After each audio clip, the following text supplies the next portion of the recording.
Welcome, everybody, to Homestead-Miami Speedway. Race 2 of 25 in the 7-Bar Barbecue A-Square Cup Series season takes us a little bit closer to South Beach. After a week in Daytona, we had to spend another week here in Florida, here at Homestead-Miami Speedway, a 1.5-mile oval.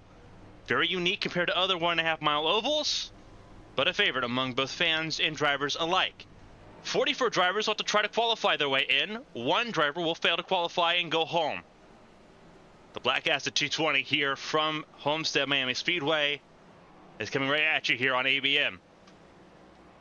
I'm Carmen, Sienna, alongside me, as always, Kevin Young, the voice of the A-Square Cup Series all season long. We had a wild race at Daytona, and now we have to shift our efforts from plate racing, from the draft racing, now to focusing on the traditional style of racing that has excelled at these 7th-generation cars. Intermediates. Save your tires. Work the lanes. Be unpredictable and try to move to the front if you don't qualify up there. It's in the driver's hands more than ever here tonight, with qualifying not too far away. Kevin, welcome to the booth for your first points race of the season. Homestead is, as we mentioned, a favorite among fans and drivers. What are we looking at here as far as how this race should shake out once we get racing? If I unmute my mic, I will be able to tell you exactly what I'm thinking. We see this track is going to be high dominated. It's multi-line, multi-grooved, where drivers can kind of take different lines and how they seem fit. But it seems to be the Pied Piper likes to lean towards the high side. But we know, for the very least, from real-life experience, if we get some late restarts, we're going to see drivers go high, low, 3, 4 wide, heading off into corners, just trying to find that lane and trying to find that clean air, trying to give themselves a chance to run their way to the front. So watch multi-line racing happening here as drivers just scary for position to try to find a way towards the front. Absolutely. One of the drivers that'll be a focal point here is the driver center of your screen, Chris Fleming. He did a fantastic job in Daytona, grabbing a win as a rookie. It was rookies dominating the top 10, with Fleming and Steve Tucker finishing 1-2 ahead of Bryn Roberts in last week's event. Fleming now with a little bit less pressure. He's 16th right now, fastest in practice. Steve Tucker, who said he was very optimistic about Homestead, is currently fastest at the moment here in practice. You see the timer about a little under 6 minutes to go before we get into qualifying here. And we're going to see a lot about what these drivers can do now that we're away from the draft track of Daytona. It's going to be a very interesting run to kick things off for you here. We do have a chance to kind of go over some things here at Homestead. Obviously, you look at the obviously a different portfolio of this racetrack, 1.5 miles compared to the 2.5 miles of Daytona. You're going to see a lot of cars try to figure out what lanes they're running in this race. Whether you want to run the bottom, do that white line, whether you want to run where Fleming's at right now, and that's close to the top. This track has got some progressive banking to it. All those lanes are viable. You're gonna have to try to figure out where you're comfortable at the quickest, and those that get it figured out and can adjust on the fly typically do the best here, and we're gonna see a little bit of that. The driver that excels in that is the #1 car of John Hagan, defending series champion, was in the mix in Daytona last week, ended up finishing in the top 5. This is a chance for him to get back into his winning ways here in the ARCS A-Square Cup Series. If there's any driver, if there's any driver that it's going to be not a shouted out to maybe say that's going to be a short time around to find victory, I think John Hagan would be the top of that list, because if you do take your mind back to last year when Homestead was the finale race, John Hagan came in trying to win the championship and ended up winning the championship in a dominating fashion. So Hagan definitely can adapt on the fly at these tracks and can be quite strong indeed, because we pivot nicely to the 31 machine currently going around the track as well, trying to find those high and low lines, get comfortable as Zach Millett. Now, obviously, was not at Homestead last year, had just a situational incident that he could not end up making the race, did not make the Final Four in the same regard due to an incident in the previous week. maybe going for a bit of redemption here. Another driver that we don't really know what he can do at Homestead. We haven't seen him drive around here other than these opening practice laps. However, he is someone that can adapt on the fly and can take whatever is thrown at him, as his high win total last season can show. So we'll have to keep an eye on this 31 as well, as this is kind of a chance to flex his muscle and kind of show what he is and how he belongs, so you can see his teammate and team boss behind him in Brandon Featherplace. Absolutely, and I stand corrected here. There were 44 cars when we went on the air here on ABM that were lined up ready to go for 43 spots. That is now 46 cars for 43 spots. So 3 open cars are going to go home. For those that missed out on qualifying for the Drip Diecast 500 last week, there are 40 locked-in entries. Those are all team cars. There's 10 teams, 4 cars each for those 10 teams. And then there's 3 open spots every race. That is typically fine and dandy, all well and good, until you get to a situation like this where you have 6 open cars in the field. So there's going to be a few cars going home here as we keep an eye on things. Obviously, you look at the 26 just now on track. That's Chris Gones. I don't know if he's on a team or not. I forget if we can find that for me here, but he just joined in. Is. I'm going to check that too right now, opening up the team's results here, because a lot of shifting has happened. Gones is currently... I believe the 26 is an open car. It is an open car. You are correct. So he is one of those cars that will have to try to drive his way in. So Gones is not locked in. Another driver as well, Ryan Pinnell in the 12. He is also an open car, even though he is the owner of Presidential. He is not... So Mark Deal is another open car. Actually, I think I have a list of the open cars here. Give me 1 second. Okay. All right, so we have Chris Gones, Nicholas Martinez Jr., who did really well for at the Daytona. 500. Yeah. Blake Galloway in the 05. 72 of Brian Johnson, I believe, is one as 72 well. 72 of Brian Johnson. The 10 of Kyle St. John, who is just now getting around the 68 of Jared Merchant. You talk about Ryan Pinnell as well. I'm trying to make sure. And you already said that. You already said the 72 of Brian Johnson. There's our 6. Yep. Yep. So those are the 6 fighting for 3 spots here. Currently, the slowest 3 is Gones, Johnson, and St. John are the current 3 slowest. Actually, Mark Dila would be the 3 slowest. St. John is currently in 33rd. So obviously, these drivers will find out in push and shove time here, as qualifying is in about 40 seconds time here. It's going to be only 2 laps, so drivers will get 2 attempts. It's not going to be like if you did tune in Daytona. It will not be like that. It's not going to be every car going once. Everyone will go in a single, everyone will go at once pretty much in that 10-minute time frame. You'll have 2 laps to put down a decent time. So it's put up or shut up, and this is where being an open car can kind of be a bit struggly in a sense, as you don't know what you do. If you get like a slight little wiggle coming off of 1 and 2 on your second lap, that could be curtains depending on your first lap. So it's about finding the balance, and do you go for something conservative that you know can get you in the field? Do you try to go for a pole run to give yourself a good spot?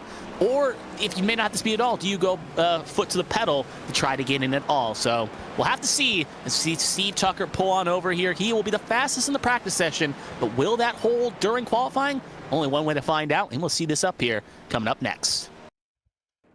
Absolutely. Obviously, Steve Tucker was fastest in the practice session there. We're going to see how everyone resets and gets ready for the running here in qualifying at Homestead. Green flag now displayed. We're going to see who's got it here in Homestead, not Daytona. Let's see. One of the cars coming out here. Let's look at the substitute driver, Connor Morris.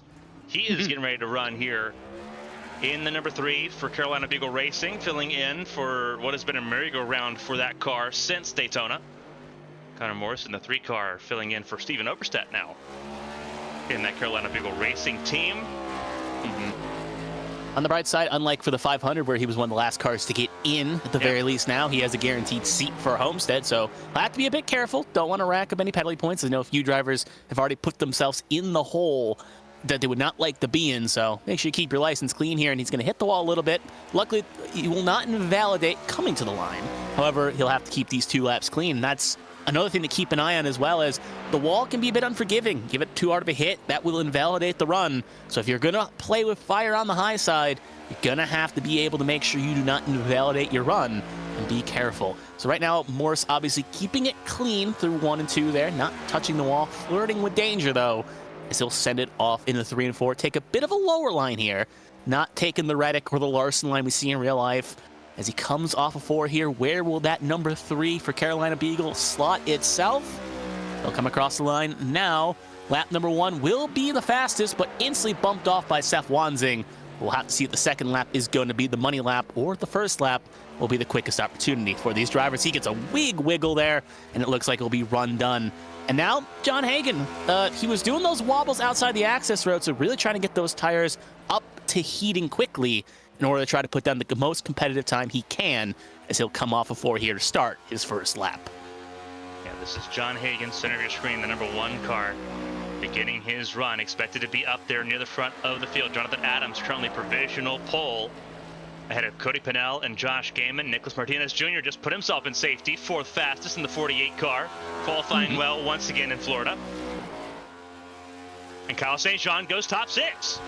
All right, so both those drivers looking poised to stay clean at the moment, unless everything falls on its head. Right now, Delela, Johnson, and those 2 are currently the 2 slowest. We'll have to see who the third one is, as obviously times will fall down here. But as Hagen comes across the line again here, he will slot himself only good enough for P5 behind at least 2 open cars. So not going to be the greatest run for the defending race winner of Homestead, as he now finish his second lap here. Well, start, I guess, halfway through his second lap.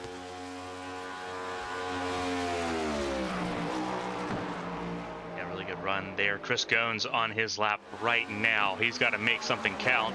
He is 24th fastest at the moment. Mark Dila is the slowest of the open cars that have set a lap time so far. Ryan Pennell needs to set a lap time still. So does Blake Galloway.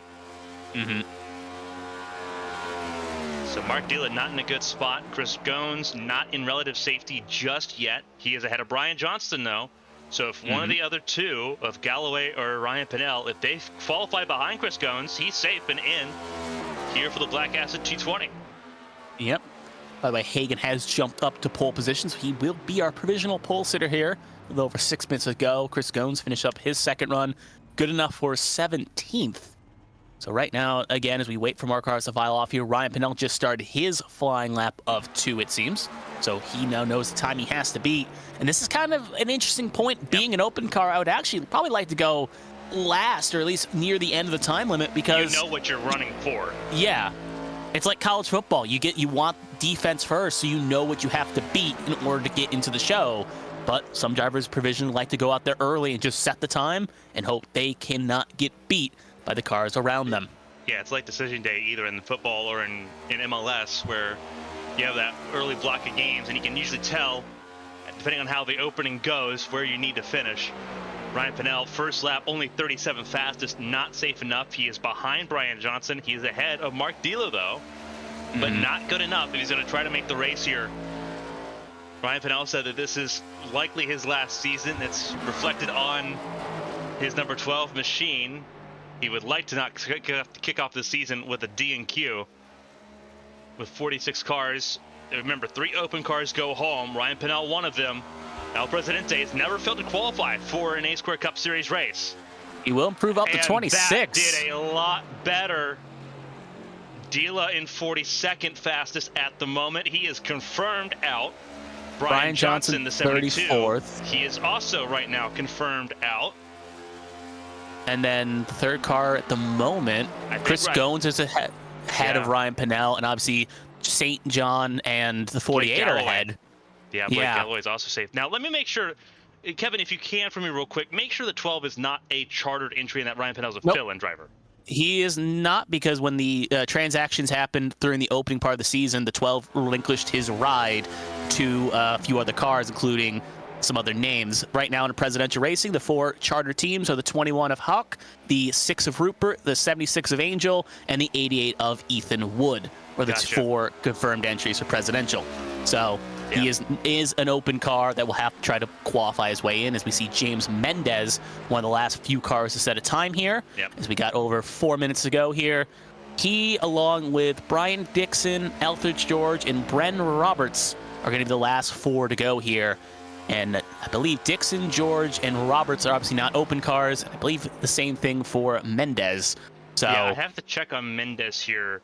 I'm not entirely certain if Mendez is an open car or not, because that may open a line up here. Mendez is finishing his first lap now in the 92 machine, and he only goes 36 fastest. Let's see here. Just confirming through the list here of names. I'm not seeing a Mendez at this moment, and there is not a Mendez. So Mendez is going to be an open car. So that could be the lifeline Pinnell needs, because at the moment he's ahead of 2 drivers, and we have 46 entries. Yeah, it'd be Mendez, Johnson, and Dila. At the moment, unless Mendez can have a second lap, he'll have to go higher than 27th and beat a 33.66 across the line. It's going to be well good enough. Oh, my goodness. Big 17th lap. fastest there for Mendez. 17th, and that would put, regardless of the question mark, Ryan Pinnell now sitting on the outside looking in. Bren Roberts goes 24th on his first lap. And that is it. And obviously, Roberts is going to be the last lap here. Yeah, one more lap to put down a time to try to challenge for pole, but there is no question on his eligibility. So that means the 3 open cars are going to be St. John, I should say. Yeah. Well, there's going to be more than 3 open cars in, because I think there's some charter cars that are out. It's Dila, Johnson, and Pinnell that are out, though. And yeah, Brent that's Roberts why. just tagged the wall. Yeah, so Penn Roberts' second lap will not count here. He'll finish off on 24th, just confirming, yep, that lap has been invalidated. So that means John Hagan will go clear of the board, as we'll see the times flip around the board here. He ran a 33.18. Jonathan Adams, 33.34, so a blistering lap for the #1 machine. And it'll be well clear of pole position here, with Cody Pinnell, Brandon Featherplace, and Josh Gaiman running out the top 5, and Kyle St. John being the fastest of the open machines. John Hagan missed out on getting the JTT pole award last time out. It was Michael Lawrence that got the Just the Top pole award in Daytona. John Hagan will add himself to that list, though, as the 2nd pole position of the season. And it's familiar faces at the front of the field. It's Hagan and Adams, too, that have worked really close together over the last couple of years.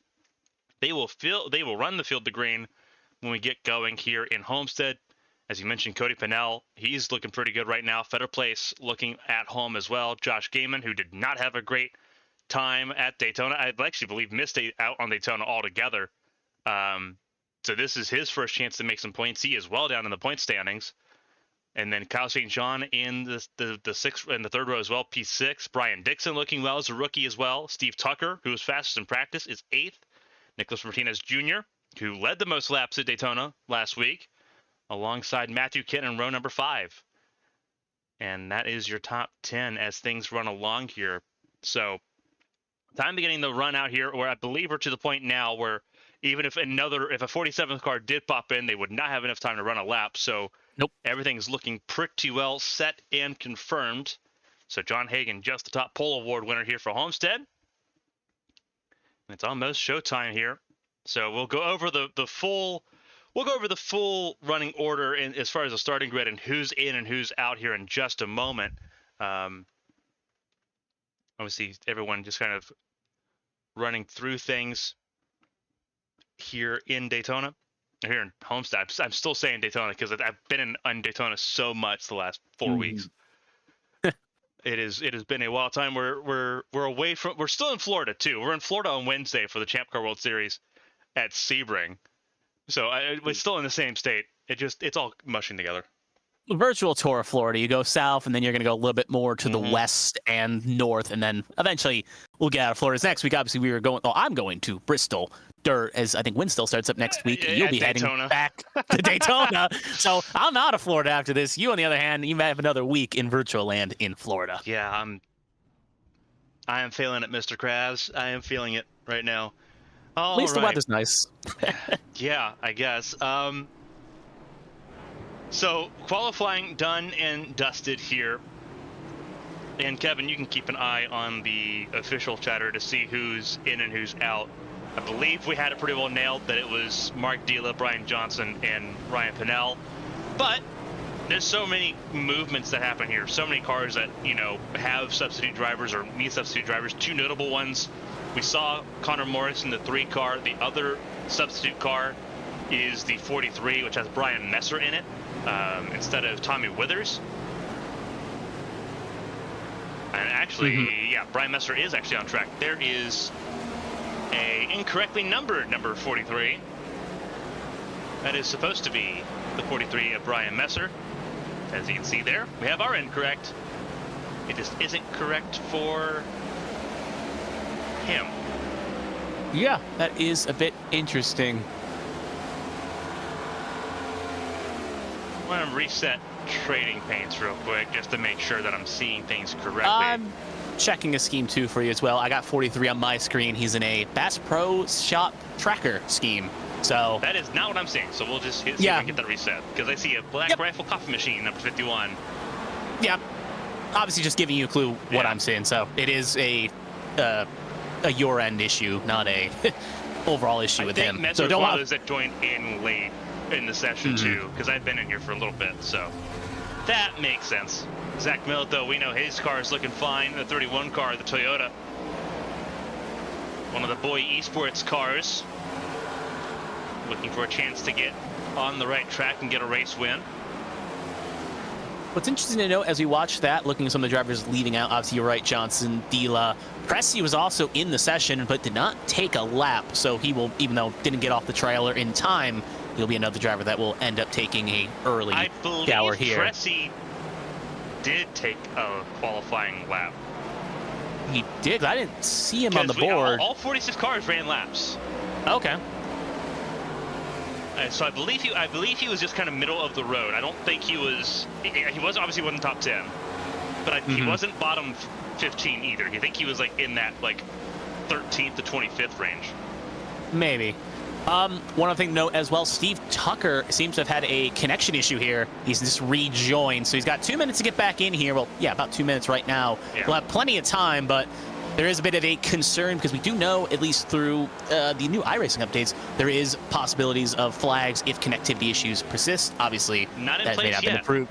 Not in place yet, but it is coming in the next update, so you have to be wary of your connection in those regards. Obviously, A-Squared will go over those rules and apply them or not, depending on how they feel. But for at least the next couple weeks until the next update is live, that is not the case. But for wary travelers, they'll have to be wary of their connection. And even if he wasn't, and he was blinking all over the place, race control would tell him to trip to the back in those regards.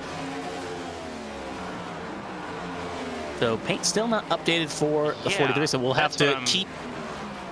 That's what we're trying to figure out, because I literally just watched the refresh take place, and it said, nah, he's still in the right stuff. So we're gonna double check here.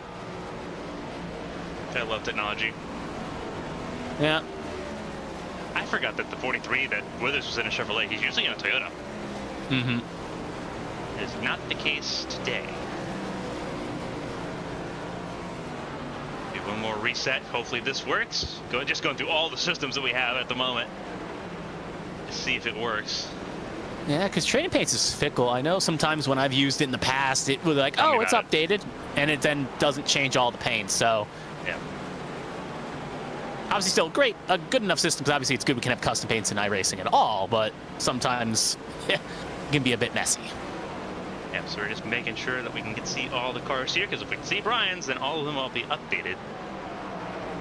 Obviously, we saw the change in the car color for Hagen. He was in the yellowish gold car last week. He is now in the tealish car, number 1 Carolina. Here. Yep, Carolina Tar Heels. Thought it was going to be college week first when I saw that, but no one else is running a college scheme, so he is electing to run it alone, and now the scheme is updated. So he has his now updated 43 paint as they split one of those machines. There's Jared Merchant in the 68. And there is Steve Tucker. So Tucker is fine and dandy at the moment as well. And just behind Messer now. And that will see warm-up come to a close here in Homestead-Miami Speedway. This is once again the Black Acid 220 here for the 7-Bar Barbecue A-Square Cup Series season. Race 2 of 25 this season. Going to be a lot of fun. watching everything come up to speed here. We're going to go ahead and we're going to walk you through the starting grid here in Homestead. It is John Hagan and Jonathan Adams front of the field. They'll lead the field to green here at Homestead. Row 2 is Cody Pinnell and Brandon Fetterplace. A lot of forage to the front of the field. Fetterplace, the first Toyota on the outside of row 2. Row 3, another all-Ford row. It's Gaiman and St. Jean in row number 3. Row 4, Brian Dixon and Steve Tucker make up that row. The top 8 there for them. Nicholas Martinez Jr., front row from Daytona and the most laps led there last week. He starts row 5 alongside Matthew Kent for Raggy Racing. Connor Knowlton and Mike LaJoy make up row number 6. And then you have the two-time A-Square Cup Series champion Seth Wansing alongside David Wright in row 7. Matt Vorndren, Blake Galloway, they make up row number 8. Bunch of rookies there as the field gets ready to run here at Homestead. James Mendez, open car alongside Edward Marshall. Both of them in the field in row 9. That's your top 18. Austin Mongold and Lily Pelletier Sharp in row 10, your top 20. Kevin Feenstra, Chris Goins. Goins in safety in 22nd alongside the 17 car of Kevin Feenstra. Brian Messer filling in for Tommy Withers. He's in row 12 alongside Bren Roberts, our third place finisher last week. Elliot Longenecker and James Kerr III in row 13. Ahead of Marshall Harris and Patrick Overstat in row 14. Row 15 is Ryan Pinnell, who is out of this race. I do believe he is not rolling. Making sure of that. Actually, no, 3 that did not make it was Pressy, Johnson, and Dila. So okay, Ryan Pinnell is in 29th. All right, perfect. Markowski alongside him there in 30th. Josh Battles, Davey Houck in row 16, 31st and 32nd. Riley Mauricio, Zach Millett make up row 17. They were fast in Daytona. They'll have to move from the back of the field here today. Chris Fleming and Connor Morris in row 18. Morris filling in for Steven Oberstadt. Brian Johnson out of this race, failing to qualify. He's alongside Vincenzo Iacovazzi, so those behind Johnson will move up a lane. Elvis George will move up instead of being alongside Jared Merchant, who was in row 20. Colin McDonough and Brian Rupert, they're in row 21. McDonough moves up a row as well. Ethan Wood also moves up in the 88, a locked-in car. Nick Pressy did not get in, so now we're going to have the final row of the field. Michael Lawrence is the 43rd and final car. Mark Dila failing to qualify, setting the slowest time of 46 cars.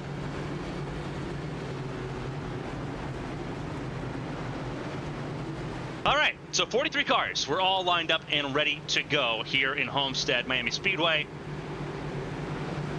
And we're glad you're with us here on ABN for coverage of the 7-Bar Barbecue A-Square Cup Series season. I'm Carmen Sienna, alongside me, Kevin Young, to bring you 145 laps of racing here today.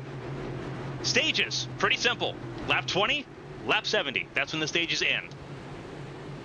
So everyone going to clamor for those stage points, especially early on. It's a sprint in stage 1. Hagan and Adams will lead the field to green. The pace car takes the left-hand turn. Green, green, green. And the green flag flies. Away we go. The Black Acid 220 is underway. We're racing in Miami.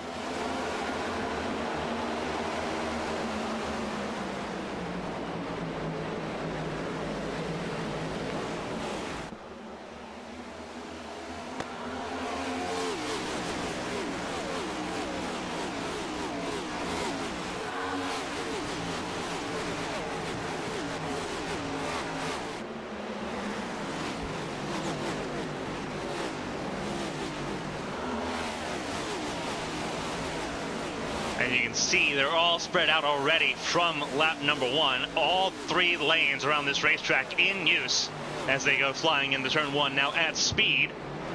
Patrick Overstat already up 3 spots up to 25th. Keep an eye on him as he tries to charge Ryan Pinnell, who was in by the skin of his teeth.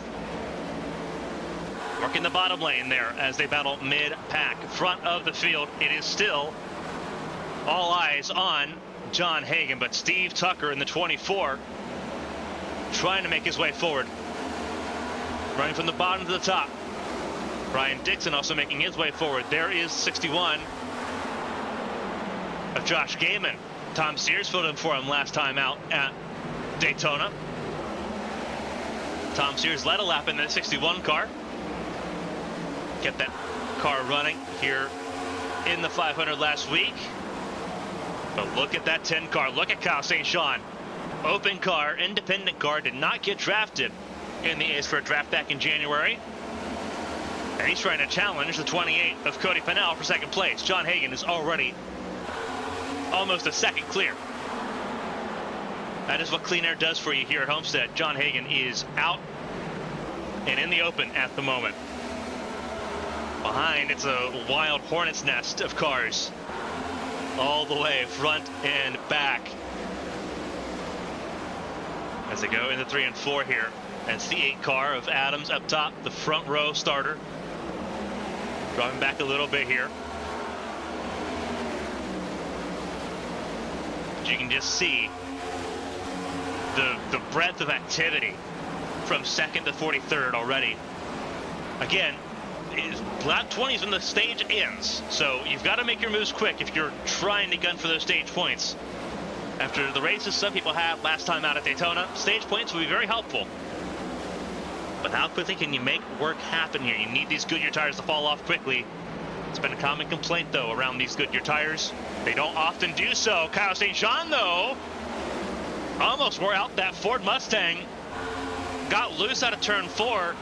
Almost spun it towards the pit wall. Saved it, but will lose all of his momentum and stall it out. Josh Gaiman behind him. As now Gaiman's got to deal with Nicholas Martinez Jr. It's just a hornet's nest back there. Really as you see is. 3 wide. There's Mendez. This is 92. Did not qualify for Daytona. Oh, St. John in the wall there. Coming down to Martinez. Martinez in trouble. Still trying to save it. Wow. Will save it. St. John in a lot of trouble, and it caught Martinez off guard as well. And it threw Martinez out of the top 10. Yep. Look at it reared back up, though, and obviously Martinez, drivers have short-term long-term memories, I should say. Yes. And he will know, hey, if I come up to you, you better yield a little bit, or else I will make sure I run you a bit hard if I need to. Now, obviously, got to be careful because penalty points are in point, and if the stewards and the race crew will deem you in fault for the accident, you could end up getting some points penalties you do not want on your license, as Wanzing and Martinez will fight side to side here. Yeah, now, it's worth... Yep, for 12. Now, it's worth noting as well, as we see Big Spin in the back, I'll have to hold that thought. Multiple cars involved there. Oh, my Austin goodness. Mongold, notable name. 19, 18, Pelletier Sharp. The 43, big lick there for the 39. That's McDonough, yeah. Easy just to wait and let him stop, and we'll figure out who's in the wreckage here. But we at least got 6, 7 cars involved in this incident. As we see right there, the 39 McDonough is stopped on the circuit, along with another machine there. More than 6 or 7 cars. I think that is almost half the field, because that was mid-pack. Yeah. Let's see, we got 43, 68, 19, 26, 4, 32, 39, and 18 as we will watch the replay here. Obviously, We're 3 wide. a better camera angle because this is a wild one. See if we can get a decent angle here. It looks like so Marshall Harris, the 19, is involved in this. Let's go ahead and follow him. Yeah, because this is we saw 48 on Martinez. Let's see the 19. Oh, that's just a lot of convergence there. That's Bryn Roberts in the outside lane. That's Marshall Harris just moving up into a 3-wide situation. At this point, it's a scatter. Off the nose of the 43 of Messer. There's 31 of Millett gets spun around. Oh, there's a hook there. They got another car. That was like upper mid-pack there. 77 gets a piece of it. Gets multiple hits there. Merchant gets some. 40 Hours George will squeak on through. This driver's trying to get the point in the right direction. Now, everyone has a fast repair. Important distinction there. Everyone's got a fast repair that they can use. But you would like to not use it on lap 10 of 145. Now, it's a bit early to burn one of those here, especially with knowing how the tires can fall off on later runs and all that. You want to make sure you keep that in your pocket. But there, yeah, just 2 dogs fighting over a raw steak, and they end up both going into the wall there where Roberts was an unwilling passenger, and you can see the rest of it has to try to pal through there. Big lick there by the 84. Roberts pounding into the 19. Alvarez George just gets on the brakes, waits till it's clear, and skates on through. Very smart move there, Alvarez George, kind of just letting everyone kind of get themselves corrected there. The 77 of Yakovadze blaze into that group, almost full speed. Not sure what he was thinking there in the 77 car, but that was not quite the wisest decision I think I've seen. As we'll ride on board with the 77 of Iacovazzi.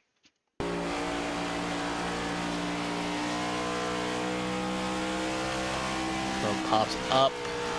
I think maybe he's a hole, but when cars are spinning in front of you, you got to get on the brakes there at least a little bit. He didn't get on the brakes until really late. He let off the throttle, which, I mean, credit, that's part of the way through it. But you have to get on the brakes, and he just didn't do that. I'm thinking he probably saw the outside, like, oh, we'll be clear. It's almost a little smoke, but they probably all went low, but not knowing, obviously, where it was. Probably just, again, don't want to dog on him, but just probably best to get on the brakes a little bit. Just come to a stop, especially being that far back. You're not going to get ran over by anyone behind you, so better to be safer than sorry. Unfortunately for this, 2 cars are already, I believe, out of this race. We'll have to double check here and make sure. Yeah, that's Feimster and yeah, they're both already out, and they've only made they only completed 4 laps. So that's very unfortunate for them. Yep. Feimster was a connection issue, so he could come back in here. Longenecker was a manual disconnection. So we'll have to see here, but obviously lap ticking down. Ethan Wood back down pit lane, top of the fuel. LTA Sharp going to go multiple laps down here. I wonder if she forgot to collect her fast repair when she came in, because we saw that happen to Zach Millett last season. So could be a situation where you just had to declick because you don't want to burn it. Maybe accidentally coming down pit lane, we have very minor damage. Maybe when she towed, she forgot to re-click, and she'll have to sit there and wait for it to be repaired. Not a great start of the week there for LTA Sharp. She'll have to try to shrug it off and go to Sebring on Wednesday to try to kick off the Champ Car season a little bit better than how her A-Sport Cup Series season has started. Front of the field, it is Steve Tucker and John Hagen. Front of the field, the pace car will take the left-hand turn down pit lane. Green flag back in the air, and Hagen not even touchable on that restart. Right in the restart zone, and off and away he goes. Tucker in the 2nd spot.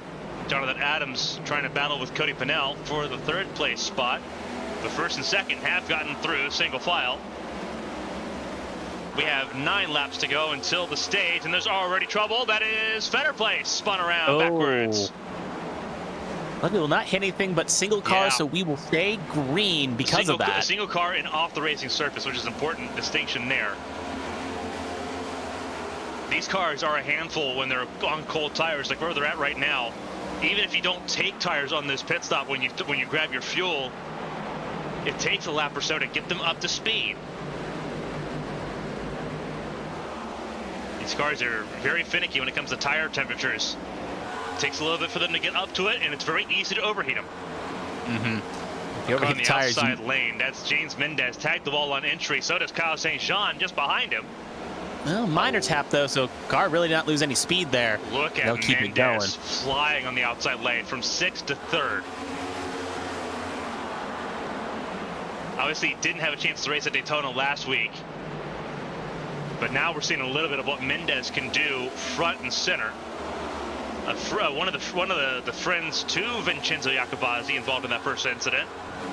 Mendez jumping in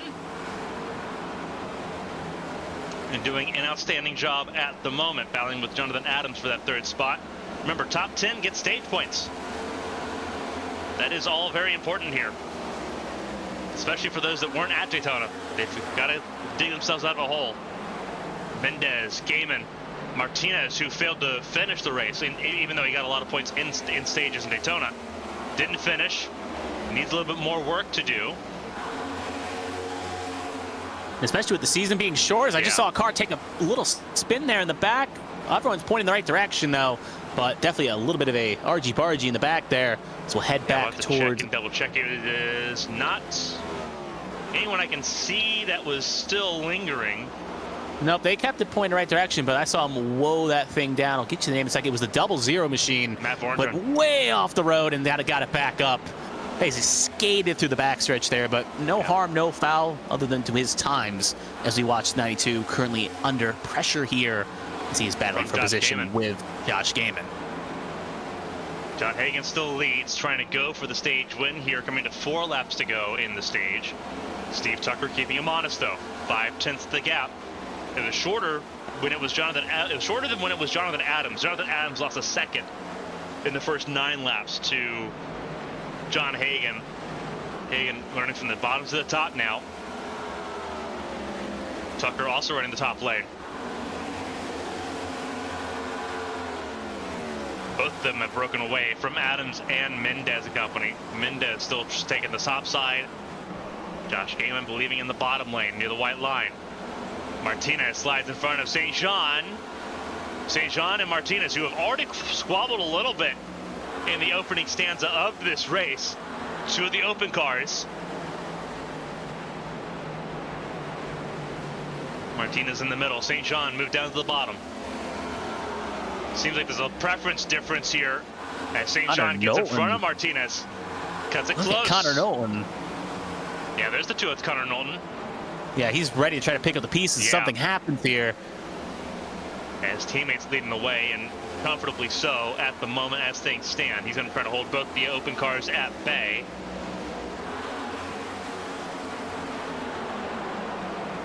White flag in the stage. Well, not yet. We have a couple more laps here before we get to white flag. Stage ends on 20. Now on white flag. Yeah, once they start lap 20, that's it. So they are racing to it.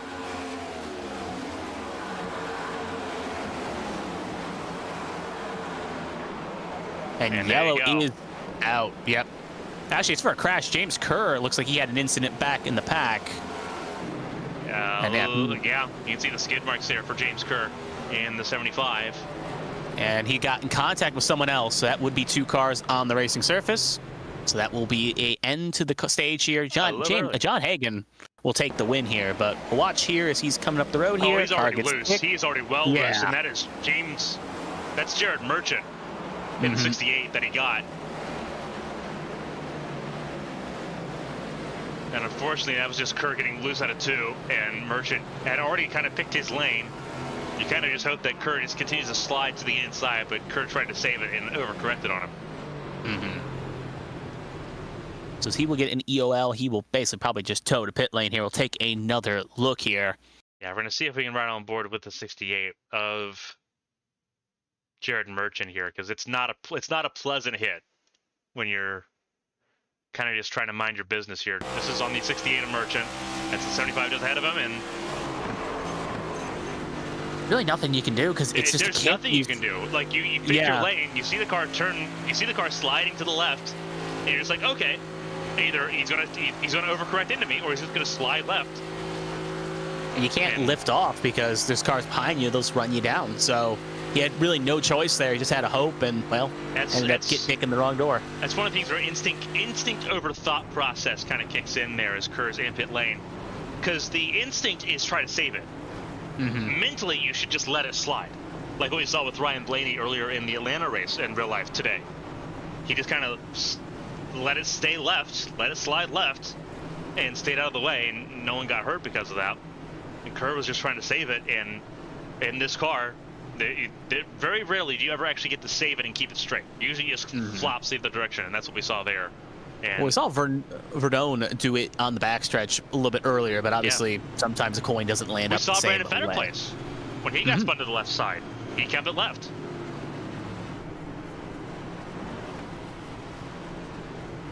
So as the pit stops complete, just to quickly run over the top 10 of the stage, it was Hagen, Tucker, Adams, Gaiman, Mendez, Knowlton, Martinez Jr., St. John, Cody Pinnell, Mike LaJoy, and Seth Wanzing rounding out the top. Really good. And actually, Mike LaJoy would be the last in the top 10 there. So LaJoy up to Hagen. Yeah, Mike LaJoy getting a stage point, really big deal for him. As you see top of the screen, two cars officially out. Elliot Longenecker and Kevin Feebster out after just 4 laps completed. Peltier Sharp still on the pit lane at the moment. There's the 18 car. Yep, and that is 14 plus laps. So her day is pretty much done, even if the car gets back up to speed. We have 2 other cars here, 2 lap down, 1 lap down. James Kerr is now 2 laps down, and Austin Mongold is not a lap down at all.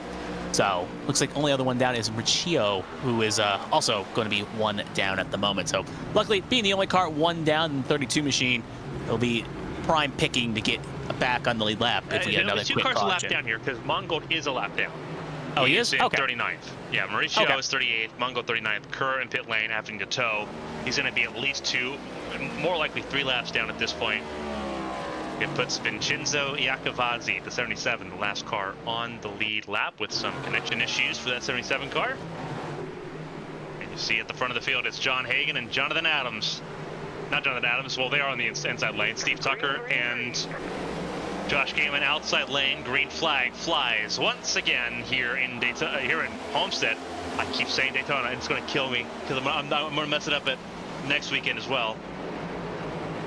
But Hagan gets away here to start stage number 2. This stage is longer here at Homestead. Stage 2 goes into lap 70. If things go well, we'll see green flag pit stops in this stage.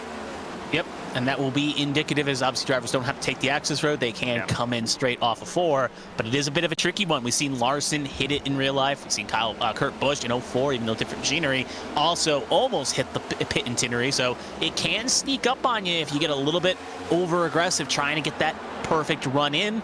And like we've seen many a times as well on the ABN family networks, drivers are going a bit aggressive in the championship race and just missing the mark and end up having a problem because of it by speeding. Peltier Sharp has now... Go ahead. Actually, I think we're going to cover the same update.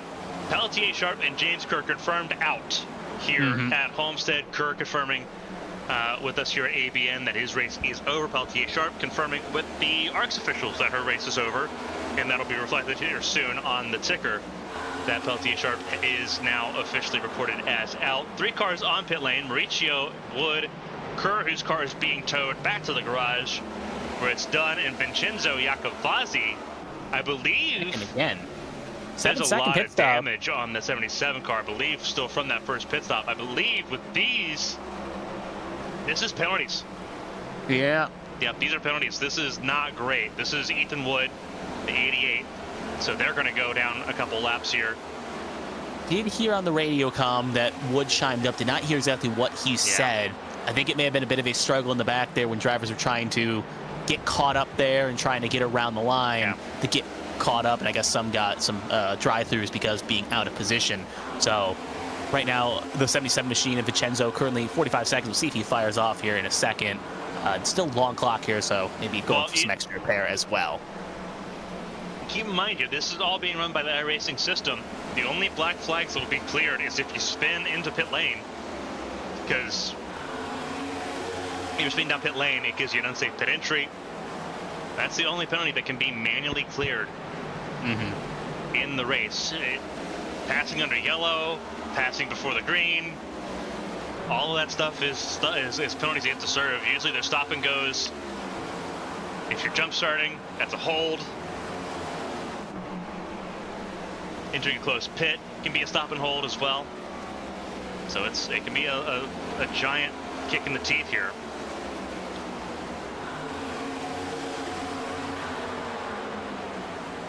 Watching the battle for the lead here. I'm also keeping an eye on some radio chatter between the 2 and the 48.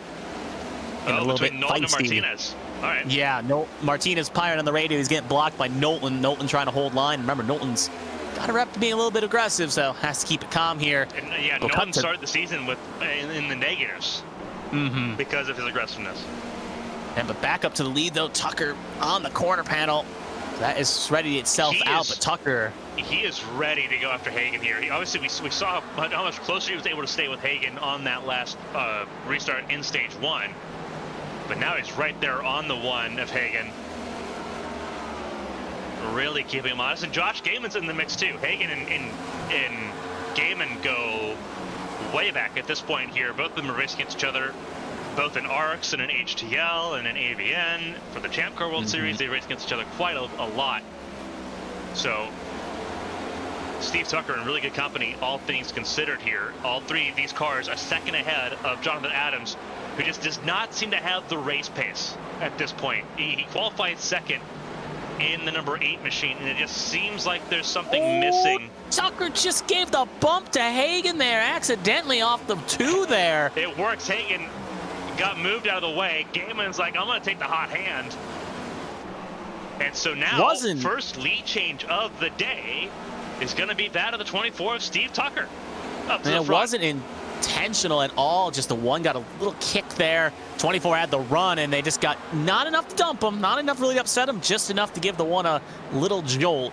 And that will put him under pressure here for second. Is Gaiman going to try to hot hand around, like you said, Carmen? He will get around the number 1 machine. So now Hagan looking a bit vulnerable here. Now down to 3rd. As now he'll have to get gear back up. First time he's not been in clear air all night. Now the question is, how will that car feel, and can he change his driving style to be able to get around? So we'll take a look again at that incident. This is the bump for the pass. Right there. I don't know. I don't know if Hagan. I don't know if so much that Hagan got hit as much as the Hagan got loose when Tucker moved over to the right side of his car. It was close. The angle I saw, it looked like he may have got him, but honestly, re-looking at it there, you could make the case that maybe it was just an upset moment, and same thing with just on the back to the 24. But regardless, the outcome is the same. No one goes around, and Tucker now to the lead. Now Gaiman wanting to challenge suit here. Oh, Gaiman went a little up the road there. That's not going to help the tires at all either. Nope. That was really rough. And here comes Hagan challenging, and Steve Tucker's loving this. Let these two fight it out. Because they're going to give each other no quarter. Yeah. But Gaiman's going to stay a hold of second place. Everyone was really pushing hard there.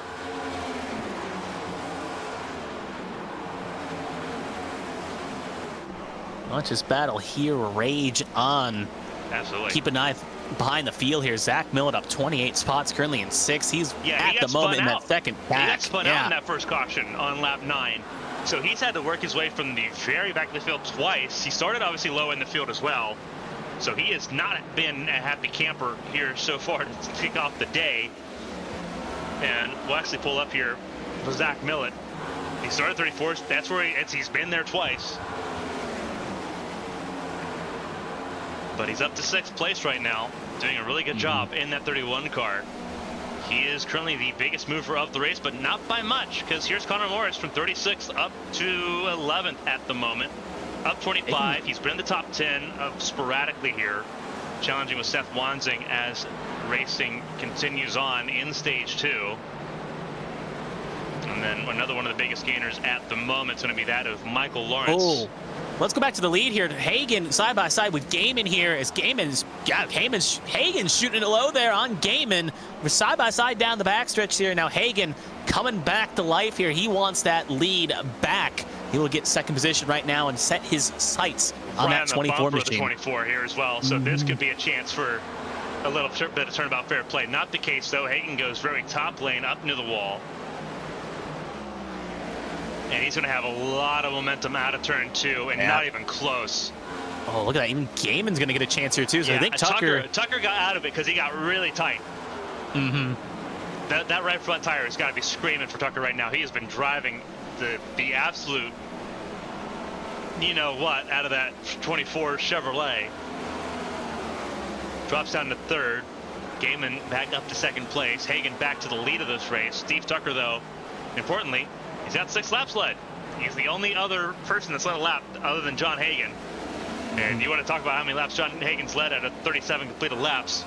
Yeah, that's a lot of laps. Totally on brand for what we expected coming in tonight. I think it's even a spot that the ABN bot could have predicted. As we cut a little bit back here, Millett can't get away from Adams. He just got around Adams here. This is Millett up to 4th. From 34th. He's gained 30 spots in this race so far, and that's including the setback there in stage 1. Not a serious enough setback. Keep an eye on Millett, because we do have that reset for stage 3. He's going to be in this lead group. Here comes Jonathan Adams, the 8 car. Onto the inside lane. Again, we talked about Adams. He just has not had the race leading pace, or the contending pace that we would have expected after seeing him in qualifying. And that is extremely poignant here with him battling Millett.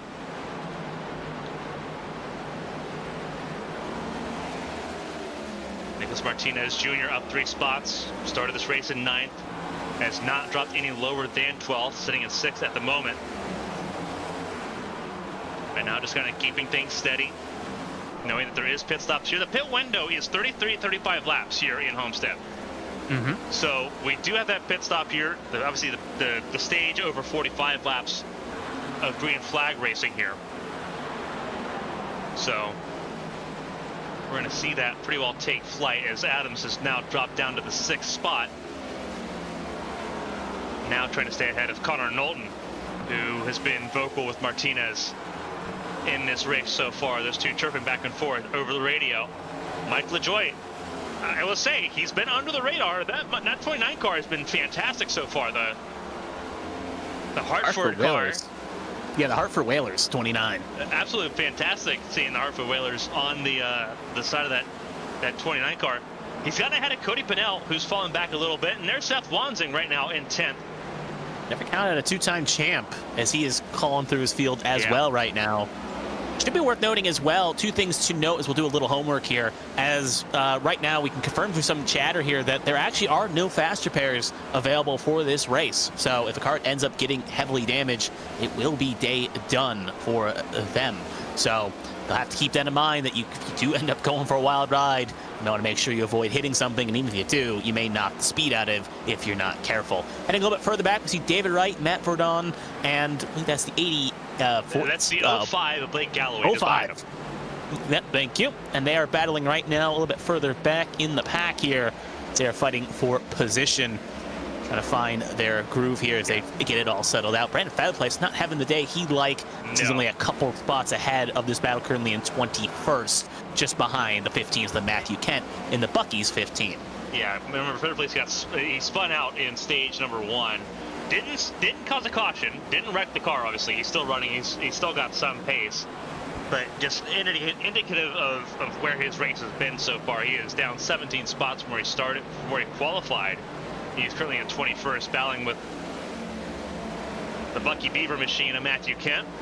And right now they're sitting behind the 21 of Davey Houck, a fantastic Wrangler 21.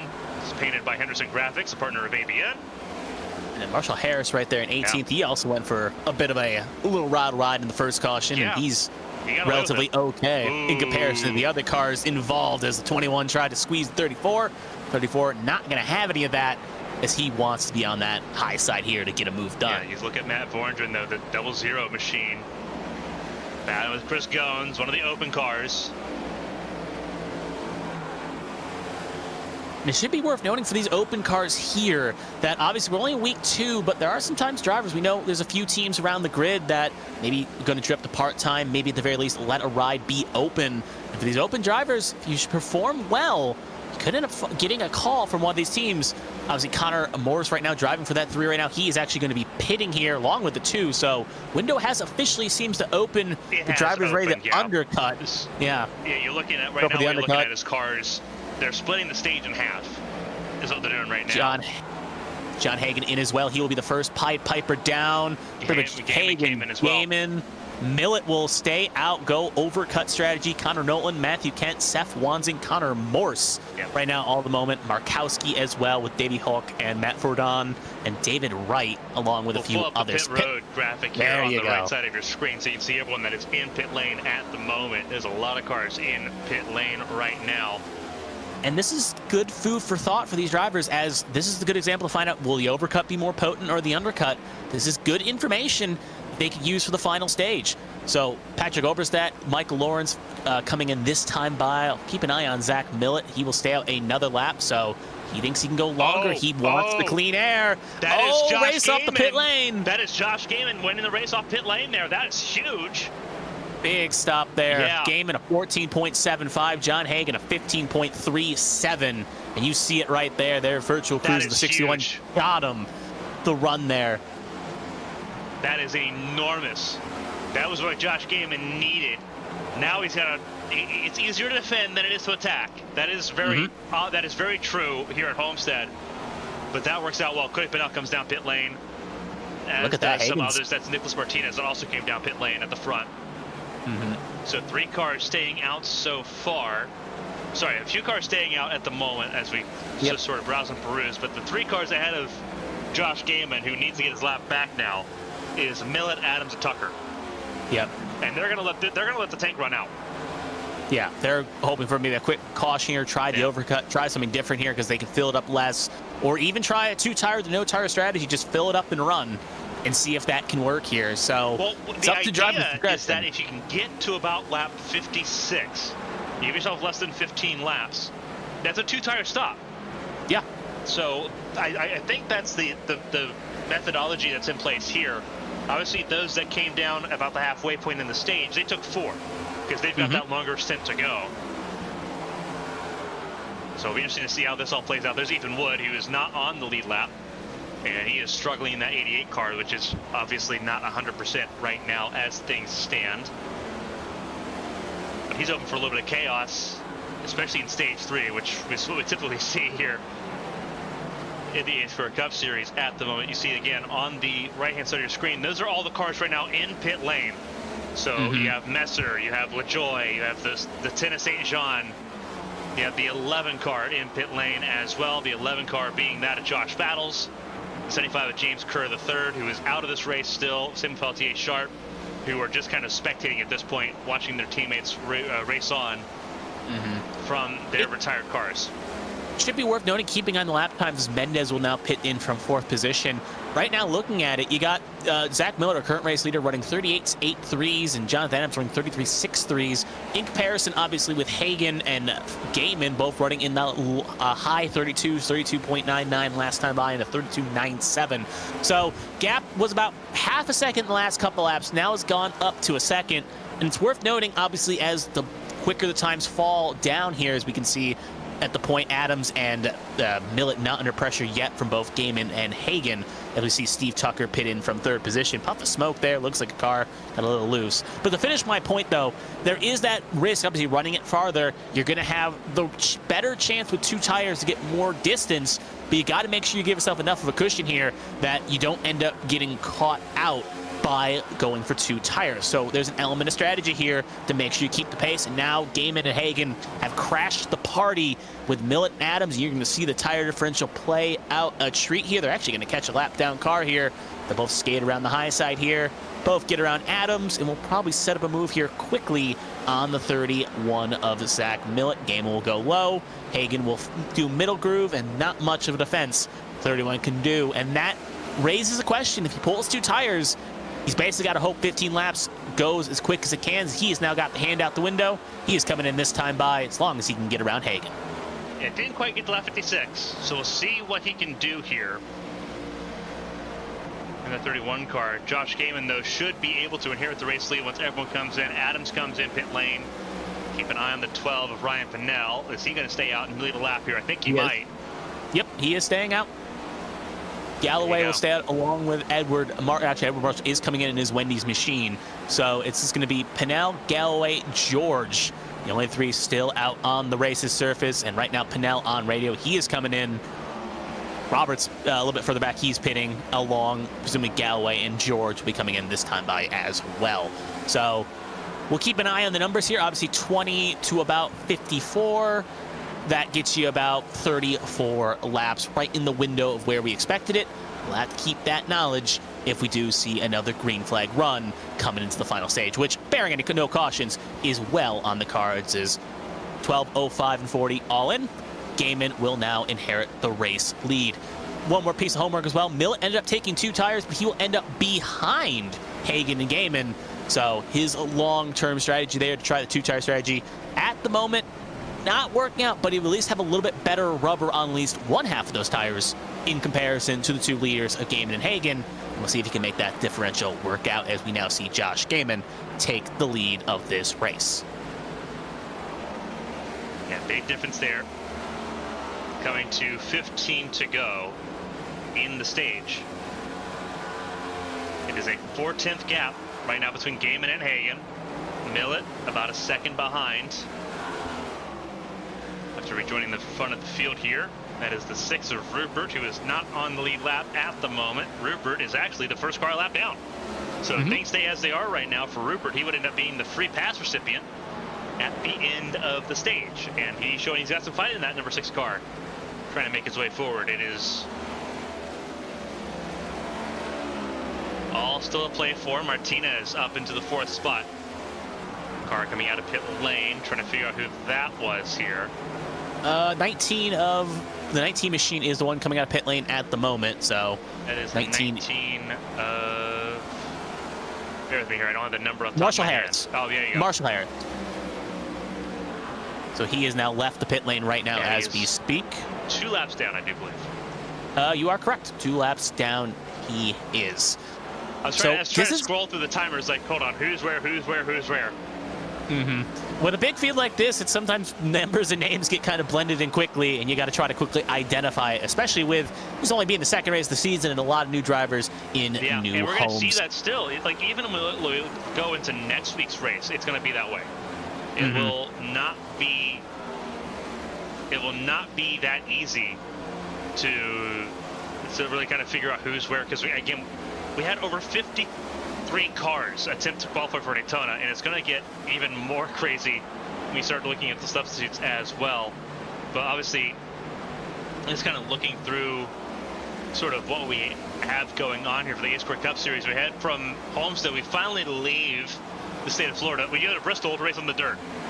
No, Gaiman's definitely got that one circled, as he was the last winner on Bristol dirt in a dominating fashion. Yeah, Gaiman loves the dirt track there in Bristol. So that's going to be wild, and it gets to be just you for Bristol dirt, as I have to stay here in Florida. Oh, no. Hey, Florida's a nice state, and it's got beautiful weather, at least this time of year. As long as you can dodge the rain clouds and the humidity, you'll definitely be in for a fun virtual afternoon. Right now, after this that, is an amazing battle, though. We can kind of we'll get back to the calendar in a second. This is between Mendez and Wanzing. This is for the end of the stage points here. This is 9th and 10th, and Connor Morris trying to charge in and break it up there in the 11th spot. And the number 3 car for Carolina Beagle Racing. He's still lurking and looking better place. He was 21st, battling to stay in near the top 10 as he battles right now with Patrick Oberstadt. Yeah, caution's out. Place. We have a caution yellow flag, trying to see who it is. It's a 61 of Gaiman. Gaiman right there. You see him spun it. The race leader. Not good. Not sure what exactly happened. Not a lot of damage, at least on the left side. Oh no! I think he spins on his own. I think he just gets loose on his own. This is a moment where he's his own worst enemy. Yeah, 100%. He gets loose off. It just unloads unsafely out of 2. And he needs an EOL too, so it is heavy enough damage that, doesn't look like a big lick, but it doesn't look like a big lick on that side. But if we have a chance to see if we can get a camera that can get a look at the outside of that car, all the cameras are in the inside of the racetrack here, not the outside, which is not helpful. Should probably cut in a second as we get to the front stretch. Yeah, we'll see it pass by here.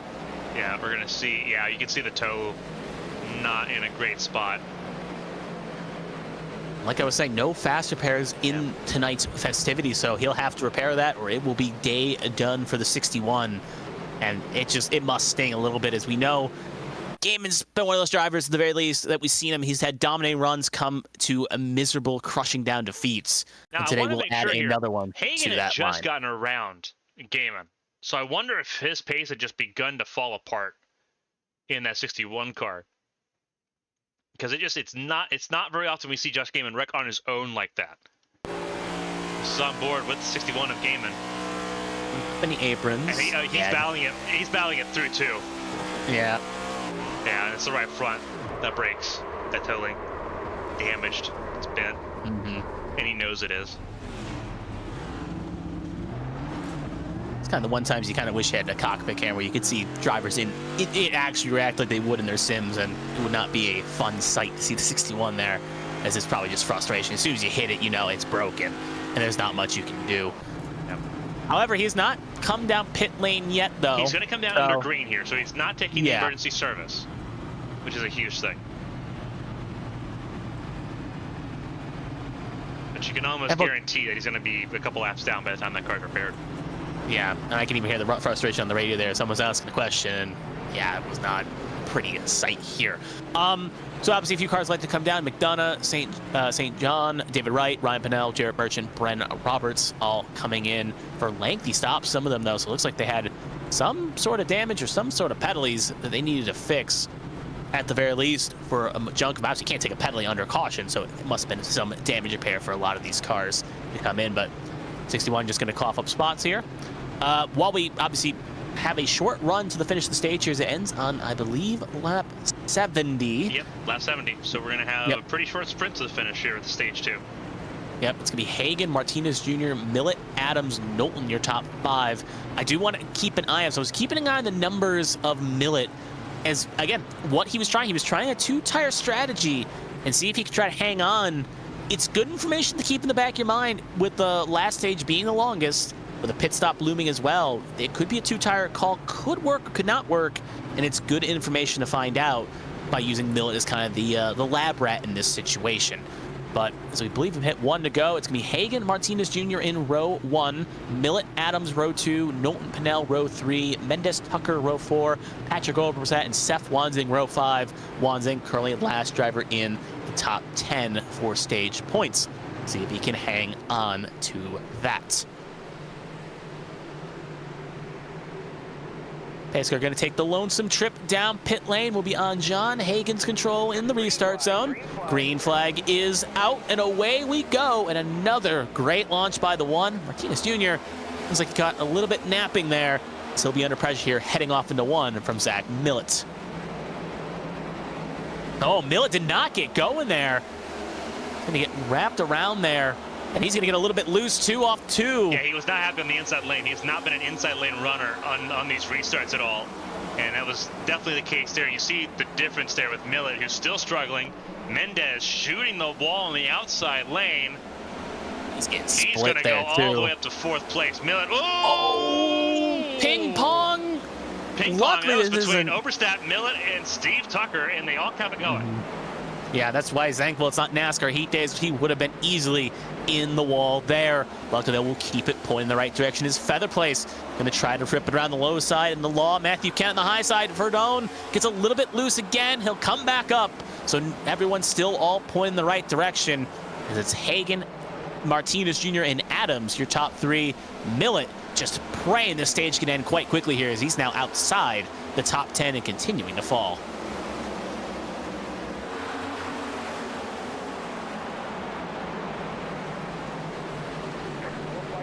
And another quick yellow here at the 42 with David Wright. And Vincenzo Iacobazzi. Oh. And that will be the end of the stage. End of the stage. Sorry to cut you off. Just want to say it's the end of the stage here. So Hagan wins stage 2. But David Wright, heavy damage. Yeah, that's David Wright, who's on the lead lap, and Iacobazzi, who was not even close to the lead lap here. 77 not happy with the 42. So we're going to figure out why.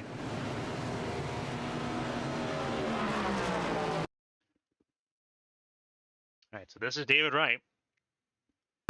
Play it at speed here and see what's going on. Oh, I don't know what. How is 77 complaining that? Well, that's the 42. 77 was complaining to someone else. I think he maybe not complaining to the 42, but I heard him on the radio chime something up. So let's take a look at that again. Obviously, David Wright kind of plows into him there. Oh, okay, this is where a problem's going to be. Potentially. Oh no. Oh no, it's St. John. It's St. John that gets loose. Yeah, because I saw John disconnect, so he's going to probably be the cause of this one. Lost the save. Ooh. Yeah, I don't think that's on St. John much either. And then David on Wright. That situation, because I think St. John broke the right front. I believe is how that played out there. And even then, 77 didn't hit the 10. Just lost it trying to get around him there. I think the idea is that it may have been the 77 may have thought that St. John was just trying to cut across the racetrack. I don't think, because he's in the wall early. Let's see what happens here. They're going to back this up a little bit. This is into 3. Heading into 3. Yeah. In the wall right there. He's in the wall. Loose, loose, loose, loose, loose, still loose. Tries to save it in the wall again and broken. And he's going low. He actually ends up clipping. I think that was Seth Wanzing. No, that wasn't Wanzing. That wasn't the Bud Light machine. That was someone else. Let's see if we can take a look here. There's Marshall Harris. It's such unfortunate for Iacobazzi because he's got nothing he can do here. Let's actually see if we can take a look here from David Wright to see what he sees. Out of 4. Everyone's scrambling. He's out of the gas early. He's trying to get in the brakes. At that point, you could say he maybe should hit in the brakes there, but he's just trying to see what will happen. Well, he's got Brent to his inside, so he can't do a whole lot. And if he locks up, then he's hitting 77 anyway. By the way, the 10 ended up hitting the 88 of... Oh, the 88 Wood. Of Ethan Wood. Yeah. The other Busch Light machine in the field. So he ended up hitting Ethan Wood.